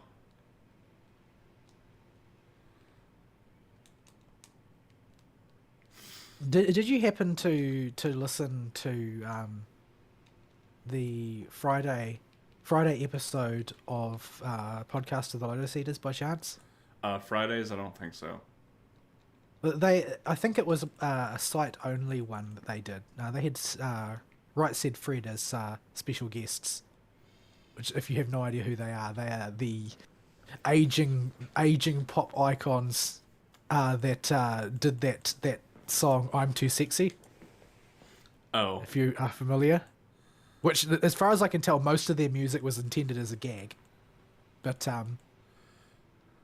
at any rate they had I think it was a site only one, not a YouTube one, because they discussed discussed the what is it that Critical Drinker calls it, unknown virus of unknown origins or something like that. They were discussing that at great length, and it's like I was listening to them, and they're talking about all of these quote new unquote revelations about the sort of the biochemical, molecular, biological nature of the virus and its attendant alleged vaccines, and how these were all oh man, nobody knew about this, nobody even tried to find out. And it's like, I could have told you all of these details on day one if anybody had freaking listened to me, because all of these things are obvious to anybody with a background in molecular biology. Like, I went around and I told everybody who would listen. Everybody. Nobody listened, but I told everybody anyway. Anybody who came to talk to me, like people who came to the door to sell me things, I told them about it. And nobody listened. I mean, this is all stuff that was obvious on day one. And I'm not talking about like the obvious, surely you can join the dots type of things. I'm talking about like the molecular biological details. They now have people who were skeptics are now seeing all of this as new information that has been discovered that proves that they were right all along.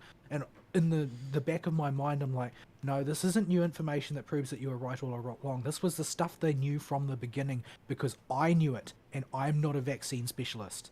This is just basic molecular biology. This is not specialist knowledge. Well, I mean, my sort of hierarchy for specialist knowledge is different because I've got a doctorate. but my doctorate is not in this field. My doctorate is in a tangentially related field. But you need a certain amount of background knowledge about everything, right, to work in biological sciences. And I knew all of this stuff. I can see all of this stuff about about molecular folding, about what happens when you've got these particular cleavage sites and how you incorporate those and that they shouldn't be there, and the implications of having subunits of an ACE2 binding spike just loose in the body, which is complete insanity, and anybody would have been able to tell you that if they cared to do so, because these are not things that require research. This is all established material. Everybody knew already, and that works in this profession. They knew, they were paid not to care. I mean, you told me a whole lot of this stuff, and I didn't understand a word you were saying. Then I almost did it. But what this means is that knowledge all existed already. There was no, oh, we haven't done the research yet, which is what a lot of the midwits online who were skeptics, and I will give them credit for being skeptical where skepticism was due. But now they are giving them credit.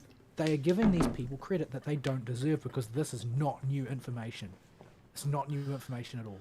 It's all stuff that is obvious to someone with sort of like, you don't even need a graduate degree, although there will be some things that if you only have an undergraduate degree, you might not know some of the finer details. But there are lots of people who have more than an undergraduate degree. It's not like there's any shortage of experts in the world these days now that everybody has to go to university to get a job, because apparently the job market decided that was going to be the way things were, and are only just now realizing that was a terrible idea. Now that we've got a bunch of overeducated idiots like myself in the world. But, yeah, a lot of this new stuff that people are discovering is not new.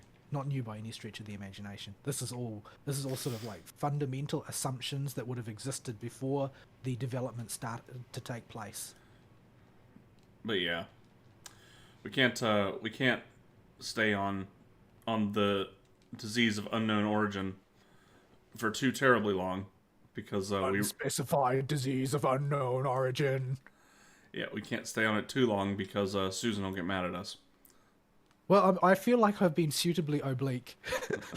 Like, if they cared about enforcing their editorial standards accurately, I haven't said anything that will allow them to condemn anything, because we've only been talking about an unspecified disease of unknown origin. I guess you can pop that steel if you want.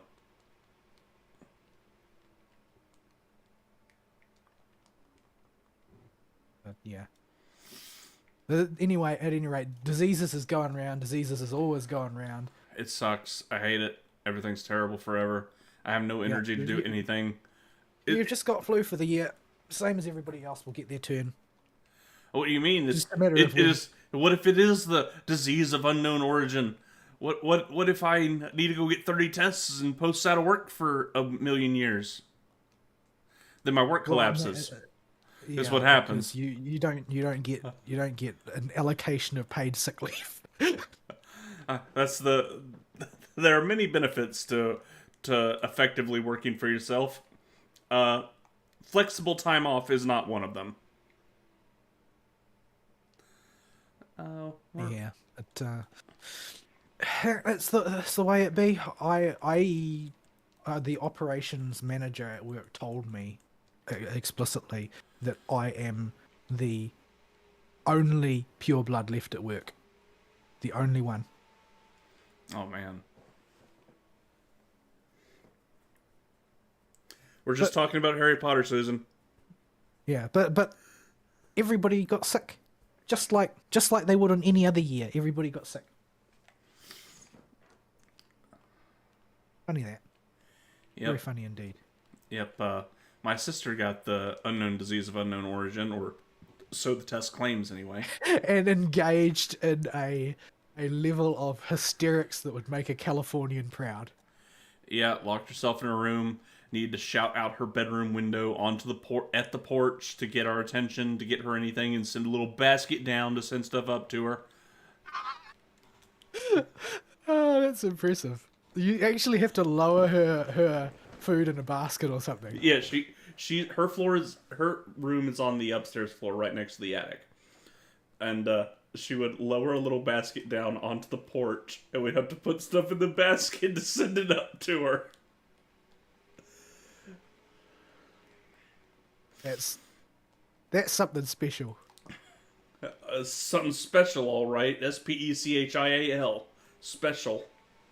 How has that woman managed to maintain a relationship? Her boyfriend must have the patience of a saint, or at least no brain cells. One or the other. I'm pretty sure he smoked it all the way. He's a Bernie bro.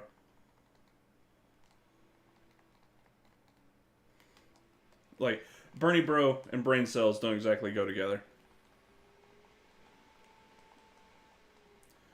Go, go, auto crossbow. Wheeler, trap the room. Okay. Room is dead. Okay, we should just be able to zoom it all the way to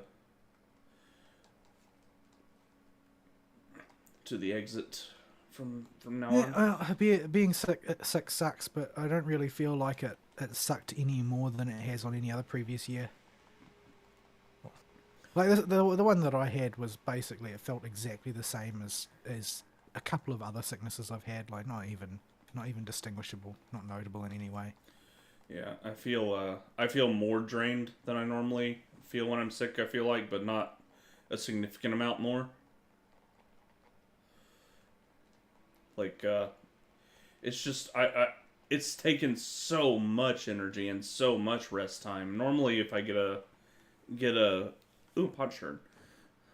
If I get a sick like this, it'll conk me out for like maybe I'll have a full day of sleep like I've had, but not like 3 days in a row. And like if you told me to go to bed right now, I could fall asleep for another 12 hours.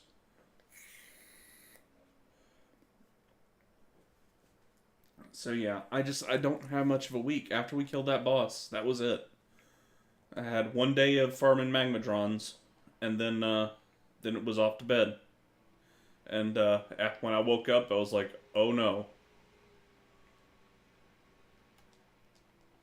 Oh, the Gabus. I'm trying to find my redraw button. Do I still have that button? Yeah, you do. Where is it? You may not get it for a while.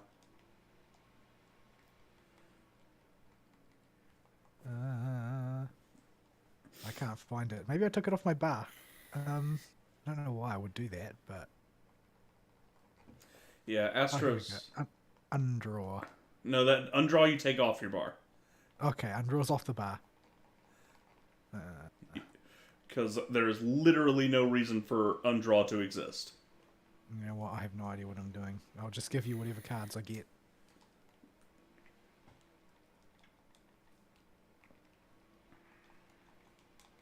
Nightmare Monk.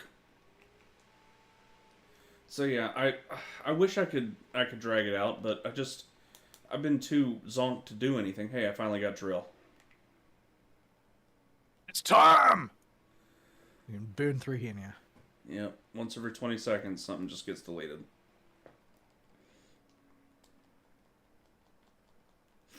Yeah, the triple monk meme run is hilarious. Or not monk, triple mechanist meme run is hilarious. The triple monk run would be tragic. Oh, that would be awful.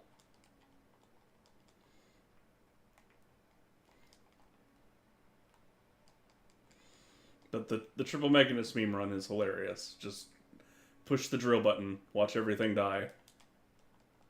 Oh, I'm a frog. Malefic that monk. Malefic him good. I'm trying.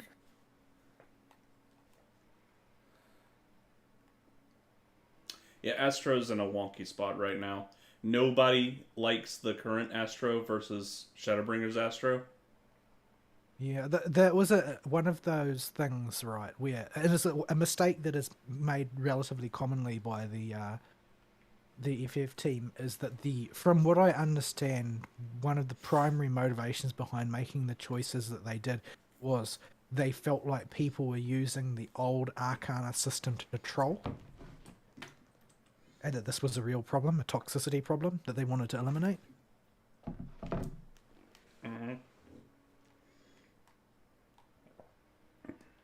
Seems like a bit of a dubious proposition to me, but You have to be well, I mean, really paying attention to your fellow Astros to be able to patrol with it, though.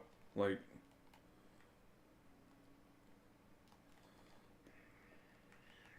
I don't know. Back when every card did something different, it was like you could give very, very useless buffs to people.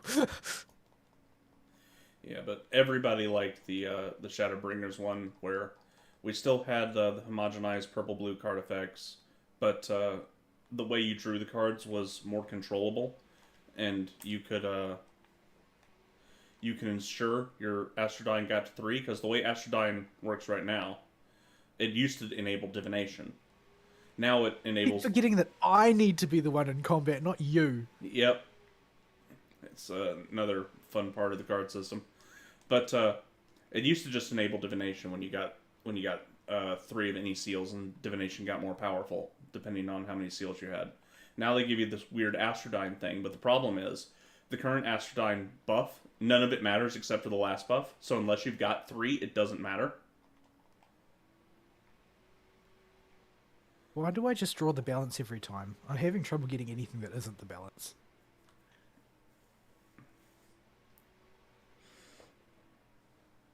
So that's why people are so salty at this one right now, because you could take a loss on the other one and still get an effect, even in casual content. But even in casual content now, if you don't draw 3 different ones, you effectively are wasting your Astrodyne because you don't get the damage buff. And the damage buff is all that really matters.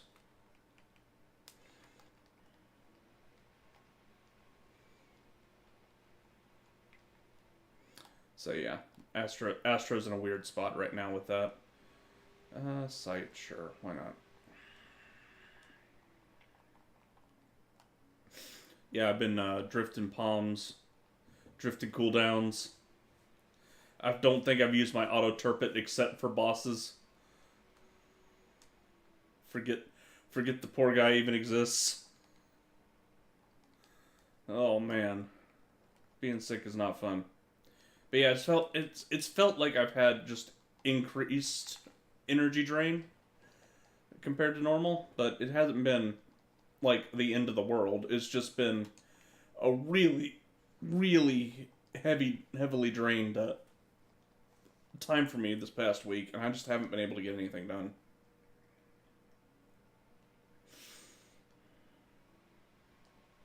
My goodness, this is like the 8th of the balance I've drawn. Are there any other cards in my sorting deck? No. You'll have days like that. It's the Astro life. All things is the balance. Not imbalance, but is the balance.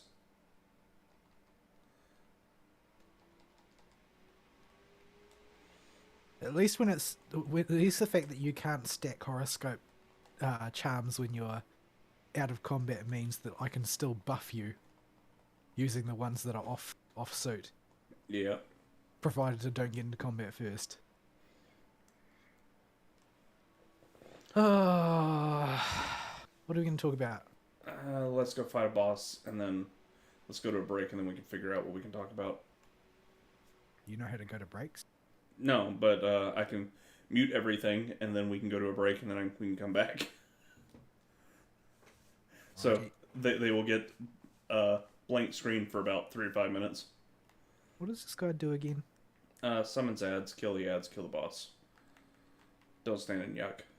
We'll get feared for like 15 seconds at some point.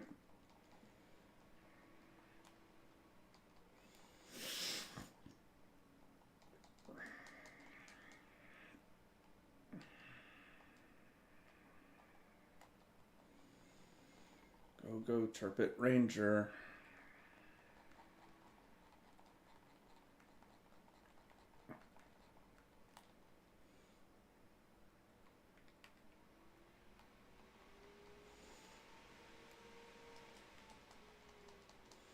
Da Boots. The boots. Das Boots.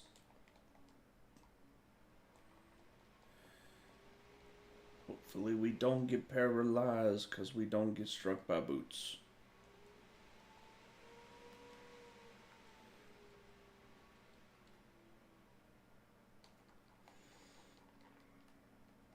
No, he's gonna touch you with his cursed pox. I don't want monkeypox. Keep him away from my butt. Oh, he died before the fear. Ever the balance. All things. Since I just got the balance over and over again. I managed to use horoscope once, which was when I was going into the fight. I already had it preloaded. But after that, it was just the balance. That All did be things how with it the worked. balance. Okay, we're gonna hang out in the progress room. I'm gonna mute the microphone and the audio, and we will be back in 3 to 5 minutes.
And we're back. My sinuses have drained. Other things have drained. And we just don't know what we're doing. We don't have any emails. Not that if we had them. Probably not the best week to read them. So yeah. I'm not sure what we're going to be doing. You are readying for battle by staring at your cards. Yes, yes, I am. I'm staring at my cards. Yes. I've been rather impressed with my muscle memory. Even though I'm drifting every class mechanic, I'm still able to get us through here. Just on order of what to pull. Bro, I drift my class mechanics when I'm at my best, so I'm not concerned about you drifting mechanics. I don't know. Holding on to the turpet for 8 floors might be pushing it. I almost never deploy the turpet when I'm doing Palace of the Dead if it's not a boss. Like, it just doesn't contribute very much DPS. But I suppose in practical terms, I don't ever do Palace of the Dead solo, so the lifespan of most mobs is not going to be long enough for the turpet to matter. Yeah, in Palace of the Dead solo, on floor 100 plus, that would be a death sentence.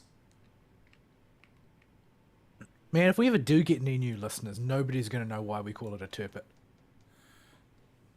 So, for the new listeners out there, once upon a time, there was a show called Octale and Hordak versus the World. And when Borderlands 1 was coming out, they kept calling the Scorio turret a Scorio turpet. Scorpio turret. Yeah, a Scorio turpet. I think it was originally just a misspeak on Octale's part. Yeah, so The name sort of stuck. So and Ari has called any kind of turret in any game a turpet ever since.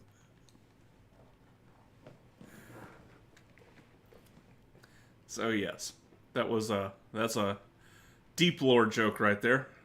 For those that don't. How many years ago was that? More than a decade. Probably approaching a decade and a half.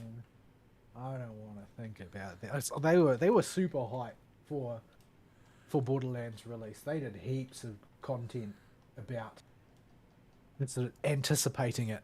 Oh yeah, they had the talent tree breakdowns. They were all gung ho for it. I had no interest in it except for the fact that Octo and Hordak were hyping it up. Yeah, that's why I got it, because they were hyping it up. I mean, when people are excited about something, it makes you excited for it as well. That's how hype works. Yeah, so I jumped on the hype in October 2009. Oh man. Yeah, so we are coming up on a decade and a half before too long. Yeah. Oh boy, that's old. We're old. I don't want to think about things in terms of time, especially now that, once you cross the 30 years old mark, it's just, I don't want to think about it anymore. It just makes me sad. Hey, Fern and I are staring at 40. I know. I don't want to hear it. I'm still in early 30s. Yeah, I'm old, decrepit bachelor. Failed to get married, failed to have kids, failed to build a decent career. Basically, worthless existence waiting to die. This is what school does to you. Be a lesson. Not worth it. Just get an apprenticeship and learn a trade. just if you can deal with the risks, do underwater welding. I hear that makes bucket loads of money. You're probably gonna die, but you'll have a whole lot of money in the time you're alive. Yeah, it's like, I was talking about the dangers of nuclear power. Where it's like, do you know how many people die every year working out on an oil rig? Why do you think people do it? It's because the pay is astronomical, because they might not make it back to land. Yeah, if you aren't sure what to do, welding in general is a great trade from what I hear. You don't yeah. You don't have It's to go. It's very important to every conceivable industry. Like even like your one, like where would your job be if nobody knew how to weld? Oh yeah, even I have to be able to do very minor spot welding. Oh yeah, I had to learn to weld in order to graduate from engineering school. You're not allowed to graduate from engineering school without learning how to turn metal on a lathe and to weld. I Yeah, was crap at it, but I barely scraped a pass and it was fine. yeah, you're expected to know how to spot weld here. If there's something that needs shoring up, and you've got the tools to do it, you need to be able to spot weld it. Now that doesn't happen I very don't know often how to here. use I don't know how to use modern welders. Like I don't know how to like TIG weld or whatever. I gather those are easier, but I only know how to strike a classic arc with an arc welder. That's the only kind of welding I know. Yeah, I'm not sure what the difference is because I didn't learn this stuff in a technical sense. I learned this shit being on the field. Yeah, I first learned it from my father, who my father was like the older generation of New Zealanders who never would hire anybody to do anything and never bought anything that they could make. Yeah, So he had a welder, but he didn't buy the welder either. He found the welder at a rubbish dump and repaired it, and then he used that welder for decades.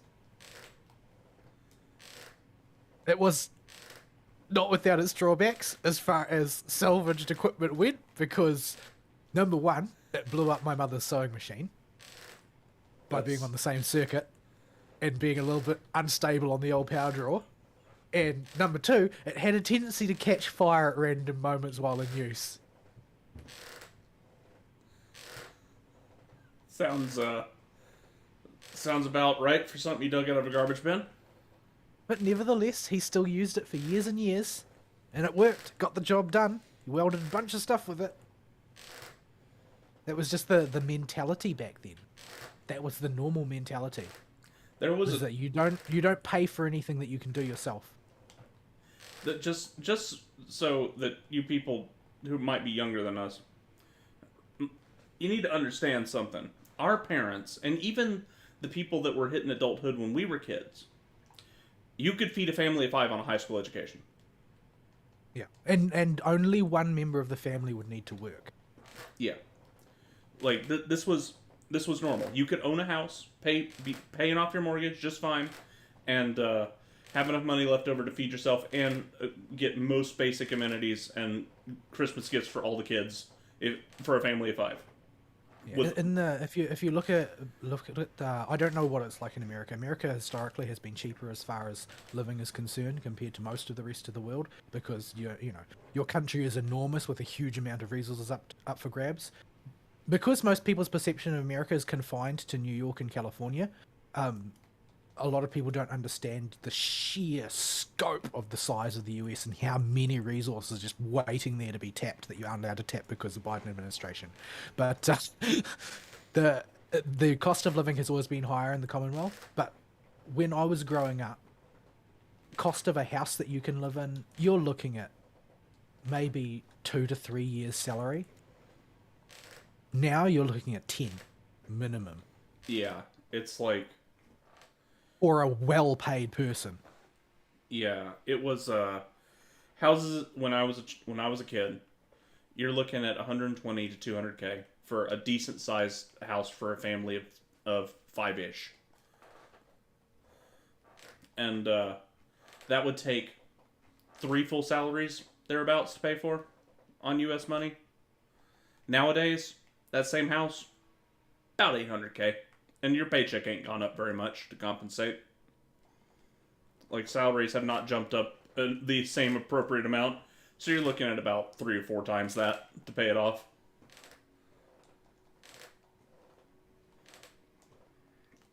And this is just a phenomenon that oh, we're level 60. We don't have to kill stuff anymore. Oh, right. I forgot we're capped. In fact, we don't even need to really go get chests. So okay, just onwards. Yes, let me harvest that EXP for this character so I don't have to level it by roulettes. So yeah, it's a thing I've noticed that people don't seem to quantify this when these younger folks coming up underneath us that used to be normal, and part of the reason we're so hacked off at the government and the workforce in general is for making this not attainable anymore. Yeah, this is like the classic millennial um, sort of grief is centered around the fact that we were the pivot point around which society changed into something unrecognizable, and there's nothing we can do to make it better. Like the whole world would need to change. It's like the part of the population, the tiny segment of the population that remembers and treasures that former version of society, have no choice but to go into a holding pattern and wait for things to change, because you can't forcibly change these things. Enough people would need to realize that the society needs to be other than it is, and for society to be other than it is.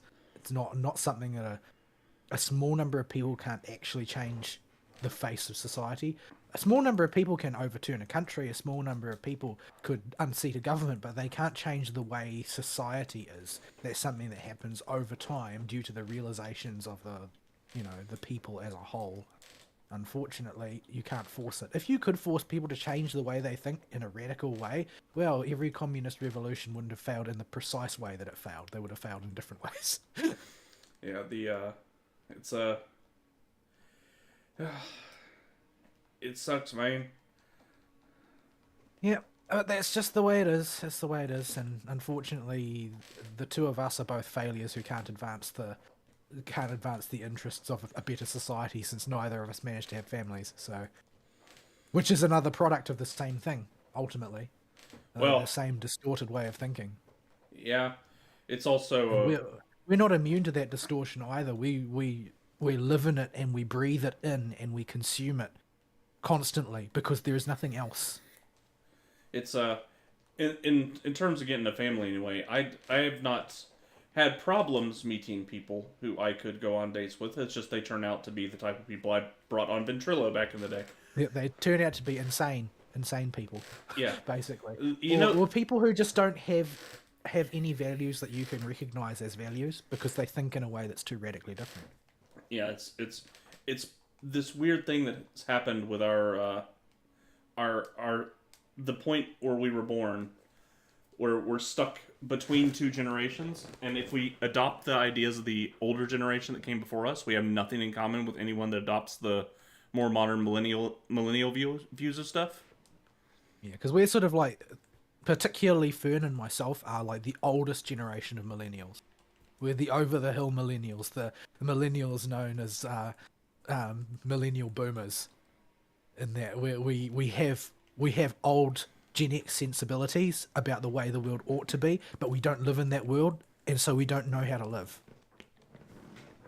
Yeah, it's like I had no trouble getting girls to go out with me. It's just they were all insane. I do, because I can't get to the point of wanting to go out with them to begin with, because they will open their mouths at some point and say something repugnant. Well, everybody who's dated anybody will tell you that the person they're dating has said something stupid. It's just I'm not how talking about stupid, because what I'm interested in is values for the most part. yeah. Like the way which I was brought up to look at the world, to observe and interpret the things going on around me, is not something that people do anymore. Like, even if we want to take like a very simple pet example, that's not it's not going to express the depth of the distortion in culture, but expresses as a sort of like a précis or a microcosm of what I mean, is like the way that I was brought up to look at the government compared to the people around me. Like, the people around me look at the government as sort of like an impersonal force, like a pagan god, almost, that sort of acts in ways that are often inscrutable, but all-powerful and distinct from the interests of anybody else, and that it's like something that can't be helped. It's just, and you've got to like say prayers and make offerings to the pagan god in order to get it to do what you want if it feels like it. And usually that doesn't work, but occasionally it seems like it does. And so people keep doing it. Whereas I was brought up to look at the government as an abject enemy that the best that you can hope for is that occasionally they will accidentally do something that doesn't offend you. But generally speaking, you have to assume that they are going to do you harm and hedge against that eventuality. Yeah, I have, was born with and have cultivated an anti-authoritarian mindset that has only grown as I've gotten older when it comes to government in particular. You see, the thing is, I don't have an anti-authoritarian mindset. Like, I'm a monarchist. But like the old school I'm of New Zealanders, I'm a monarchist. I see the Queen as the head of state. I don't see Jacinda as anybody other than a bureaucrat. And so and I'm also a Catholic, so I'm definitely hierarchical in my thinking. But when it comes to the government as a distinct entity, I always saw as my enemy, and partly that's due to the what was bequeathed to me by my parents in a lot of ways, because like my father sees the government as an entity that wants to prevent him from protecting his family by taking away all of his guns. And my mother sees the government as an entity that is interested in serving only racial groups along lines that are politically advantageous, because she sees the government as being the same as the one she grew up with in Malaysia. And for those who don't know, if you grew up in Malaysia in the 1950s as a non-ethnic Malay, you were a second-class citizen who was back of the queue for everything. Like, this was true systemic racism built into all of their legislation, was that if you're ethnic Malay, you got to go in the front of the queue, and if you were not, you were at the back of the queue for everything in society. That was how a society was built. It was a positive legislative priority that was put forward, called the sort of, they had a name for it. It was called something like a Malayan Malaya, where they wanted the country to be properly Malayan, and if you were not ethnically, I don't mean like my mother was born in Malaysia, she had full Malaysian citizenship, but she wasn't ethnically Malay. She was ethnically Chinese because her parents were refugees. So she saw our government as being on the track to becoming the same thing, and now they have, as of this past year or two, they have become that, because they have separated out the health system. So there's a special health system if you're ethnically Maori, and they have placed municipal water control under the control of the ethnically Maori, and they're talking about building a separate justice system, which is to cater specifically to the ethnically Maori. So I guess my mother was right, as mothers often tend to be in the long term. But yeah, so I have a lot of sensibilities that were built on a pragmatic, far-seeing impression of the way things work in the world, and the idea that you could interpret those entities like government as forces with objectives, agendas, opinions, and strong tendencies is not something that I see from the people of my own generation around me, particularly the ones of the younger batch, who just see the government as a force of nature, a fact of life that can be occasionally, cajoled into doing something if you make the right noises wish at them. we were only at that point in the U.S., because we have the younger generation here see it as a sugar daddy. Oh, the current university generation see it that way. I mean, my experience in academia was that the purpose of the academy in New Zealand was to create Labour Party voters and Labour Party sponsors. Yep. Oh. That's what it does. That was explicitly what they were doing. Yeah, we have a big problem in the U.S. Never mind, the government never actually delivers on any of the crap they want. They see the government as a sugar daddy. I'm sure Fern would be deeply upset and appalled at the direction the show has gone. However, Serethus has been asking for the other show for quite some time, and I guess he's getting it de facto. I mean, we just don't like the government very much, man. I mean, you got every reason to. It's like I mentioned about the IRD earlier. Like, they are clearly deliberately running the country into the ground. Oh, well, like, it is easier to believe that they're malevolent than they are the stupid for me. Like, I don't have a lot of experience with truly stupid people because I have lived in the intellectual stratum my entire life. Like, both of my parents are scientists. So the idea that, oh well, everybody, like, your baseline for the level of thinking that people do is sort of like ridiculously distorted if both your parents are scientists. But the idea that you can have a government that prints more money to solve inflation is very confusing to me as a person. Like, it seems to me something that has to be malevolent. It couldn't possibly be something done because someone was stupid, because there's nobody that stupid, right? No, That's my instinctive way of thinking.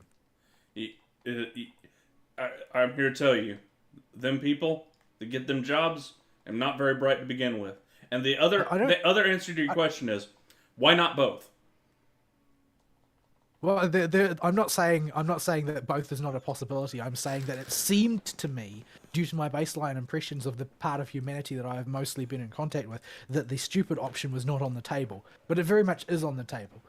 Like, the thing is, I don't have any, like, literally everybody in my mother's family since her parents' generation, not including her parents because her parents were impoverished, but her entire family, her entire immediate family, and of course her descendants and myself and my brother, all have degrees, all of the intellectual caste in society. So in my father's family, he was the only one in his generation that got a degree, but many of the children of his generation did get degrees. So I don't have an opossum in my family.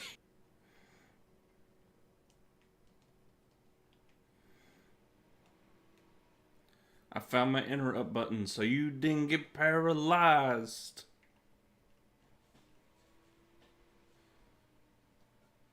Yeah, that is a train of dragons. Rain and dragons? Is that what the collective noun for dragons is? You'll see what I mean when you get in the room if they don't turn Oh around. wow, that's a lot of dragons. It's a literal train of dragons. Or if we can get away with just pulling one. Yeah, they're not linked together in here, are they? No, I can blow this one up with a landmine too.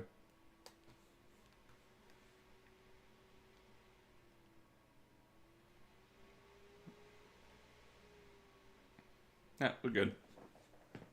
Yeah. Government sucks. Government's only going to get worse. Yeah. At least you've got midterms. Midterms are a thing. It is not impossible that something good could happen as a result of the midterms. Well, It's just not very likely, but it's not impossible. it's not impossible we could forestall some aspects of our inevitable self-destruction with the midterms, but it's, there is no good outcome. Right, remind me what Edda does, because I don't remember. She does have mechanics. Alternates between donut and point blank AoE. Sometimes she alternates them very fast. Look away mechanic. And if you get hit by anything, it lights up stuff on the ground, and the more shit that gets lit up, the more damage her big AoE does. Right, well, remind me when she does her look away thing. You want a luster, just to make this go faster. Alright, let's do that. Let's go.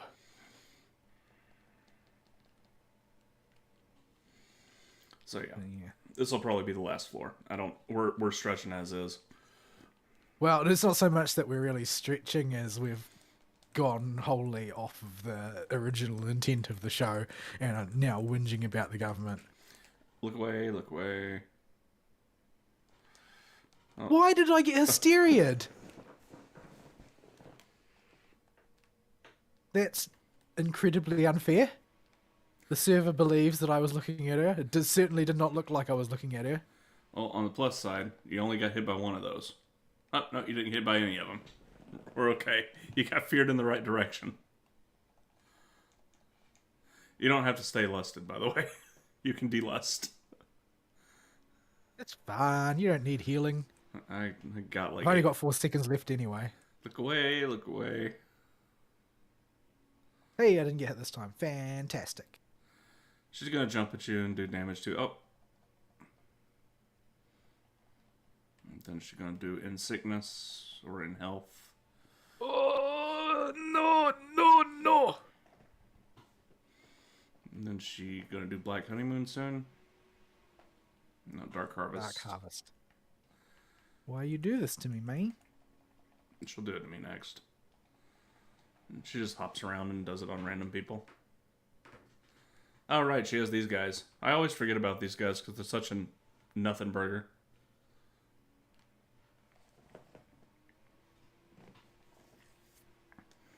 Hooray. Yeah. So this was your filler show. It was terrible. It was. It was probably one of our worst filler shows because my brain has not been here at all. I got like half of a level. I think I got a level. It's not too bad. Not too bad. I'm at 78, so half a level's actually a lot. I am at 44. I don't know where I was before then. Probably 43, 42, 41, something like that. I don't know. Push the exit button. And crack our sacks. Oh my. Yep. So this was the Ari and Vol Whinge About Life in the Government show. If you hate the government and want to send us a mail about how much you don't like the government, you're free to send it to us. Fern might kill us if we read it, but we'll try and read it. I don't know. I think we'll just get told by to stop whining. But we still keep trucking on, even if everything's terrible. At no point am we giving up. Nope. There is a certain amount of dignity to pressing forward, even if everything is completely retarded. It is just it's just so depressing when you know just how terrible everything is. Yeah, but when you live in a welfare state, you can opt to just become a neat and do nothing but dissolve yourself in hedonism for the rest of your life. That option is open. But you don't take it. You don't take it because that's undignified and unjust. Because there's opossums in the world. And you don't want to be like the opossum. Well, he may be terrible at a job, but he probably thinks he's a hard worker. Oh, he does. Like, at least the mindset is right, that he probably thinks that he's working for his daily wage type of thing, which is, better than somebody who doesn't ever do anything and just sort of dissolves into pudding. Miyako would have words with that person. No, Miyako would eat that person and it would be over. Well, her words would be, pudding. So, yeah. Oh, I got June finally. That's the thing that happened. Congratulations. So did I. Even though I already had it. Well, I got Kuka. Finally. So I got Kuka. You finally got Kuka. I managed to draw a 2-star. I am that fortunate. You finally got your Kuka. But now we're on the worst banner of all time, so... Yep. Diablos banner for those. You got Summer Maho too, didn't you? I did get Summer Maho twice. Okay. I'm a big Maho fan. Like, she is top quality waifu. She is. She's not quite as like excessively flawless as Saren, in that she's a bit spacey, but she basically has an unimpeachable character. Yeah, Maho is a good girl. Maho is also has the Osaka dialect that gets translated into Southern for some reason a lot of the time. Well, it's because they're looking for a dialect that is distinctly different from the primary dialect, but is still able to be understood, and it doesn't translate very well because the sort of Kansai Ben speak, particularly as it gets a thicker accent, actually in Japanese has a totally different vocabulary associated with it. I mean, if you listen to Maho or any other character that uses a heavy dialect like that, you'll pick it up pretty quickly. The differences, the structures are the same, but the vocabulary is quite different. Yeah. So yeah, Maho is a good girl.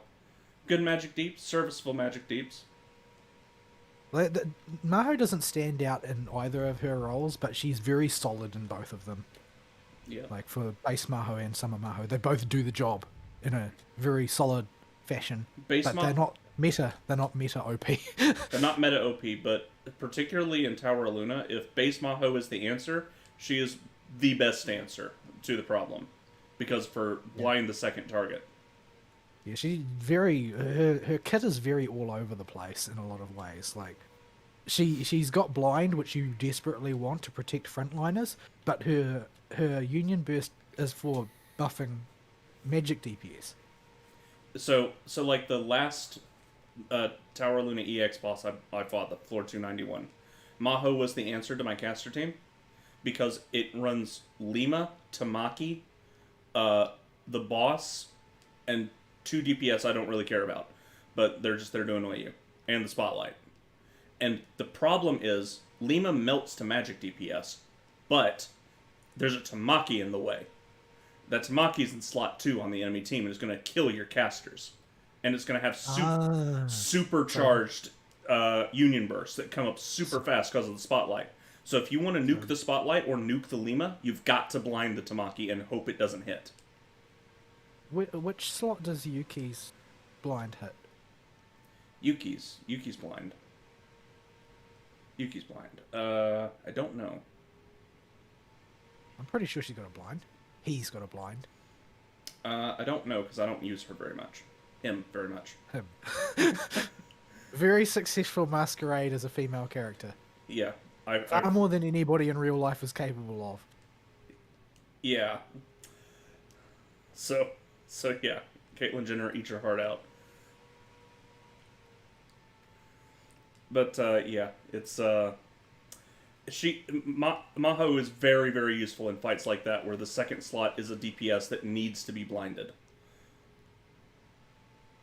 But that's I mainly use her for PvP purposes. I mainly use her to protect my team from Muimis, yes, who that's always seem to end up in the second slot.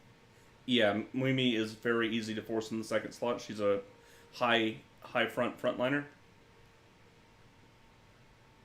So yeah, it's where Pinecone's about to get Ninika soon. So after this banner, I think is when the Ninika banner comes Four up. more days. 4 more days, and the Ninika banner will start to come up. And I think there's still a draw or two from the free draws when Ninika arrives. Yeah, I think if you let it roll over to the Ninika banner, you can get there. I think I won the clan battle this month, despite I think my sick addled brain actually helped me because I didn't think about it as hard. Yeah, I just autoed it. I couldn't get any mileage out of anything. Every team that I tried didn't work the way I expected, and they all fell apart. So eventually, I just gave up and did the daily. I couldn't for some reason. I just couldn't nut it out. It wasn't behaving for me. Honestly, the fact that it keeps the fact that as it rolls forward, the level goes up makes it impossible for me to gauge my level of power, and which is a consistent problem as you are leveling up. Is that you don't know what your expectations should be, so you don't know how well you're really doing. Get bent, Abo. I smacked you by like 1.5 million while I was sick out of my brain. I don't think that you should be that competitive about this. So, I'm more than 2 times the points of the guy behind Abo. I also note that Potor has gone off of the elf girl. Oh, did he? Did he switch it up? Yeah, he switched up to someone else now. Can't remember who it was. Oh, Christmas Karumi. Who he only has at silver. Do we need to contact CPS? Like, I I mean, like I keep saying to everybody, normally this would be an FBI joke, but the FBI are sitting on Epstein's list, Yeah. which means that somebody at the FBI is on it. He's changed his thing from the Ukraine gag-worthy comment he had to Ugh. Karumi Nation, at least. I absolutely detest virtue signaling about Ukraine, probably above any other kind of virtue signaling. When it's somebody like a normie like Potor was, for those that don't know, Potor is a guy on Ian. Is he a guy or is he a bot? I don't even know. He is a guy bot on Pinecone on the EN server that just spends all day, every day, going around and liking random people's rooms, no matter what room they have for their guild house. And for a long time, he had Arisa and Arisa's boots on my face. And I can get behind that. I understand the love in Arisa, not the boots on my face part, feet are nasty, but, baby steps.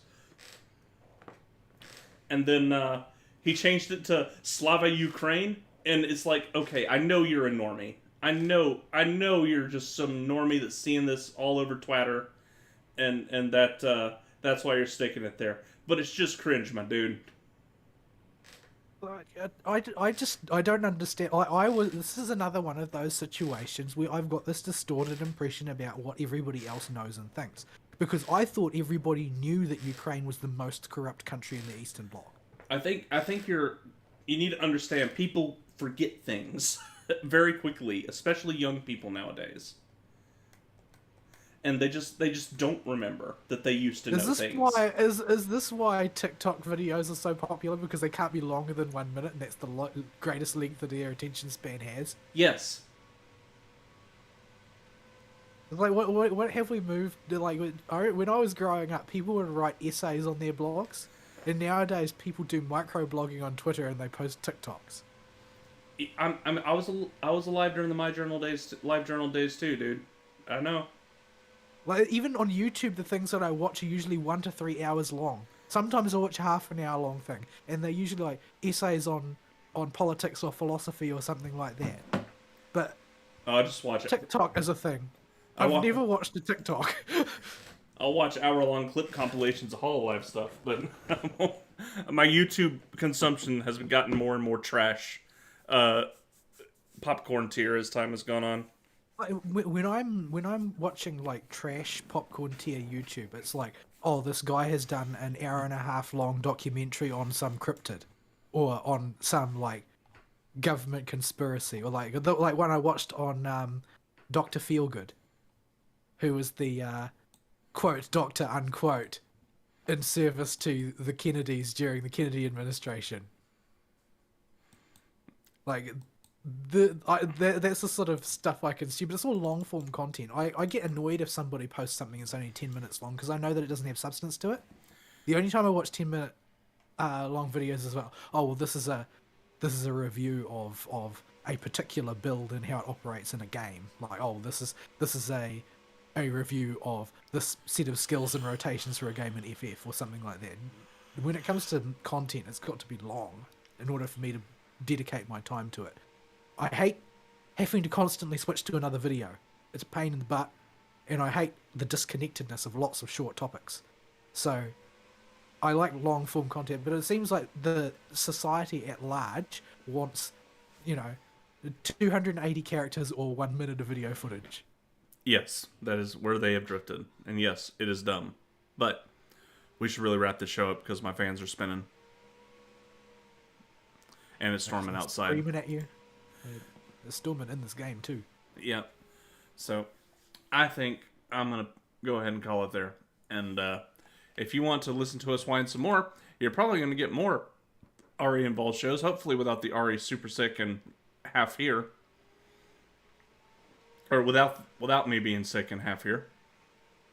But those should be coming as long as Fern is dealing with personal problems and his work schedule being Fern's work schedule.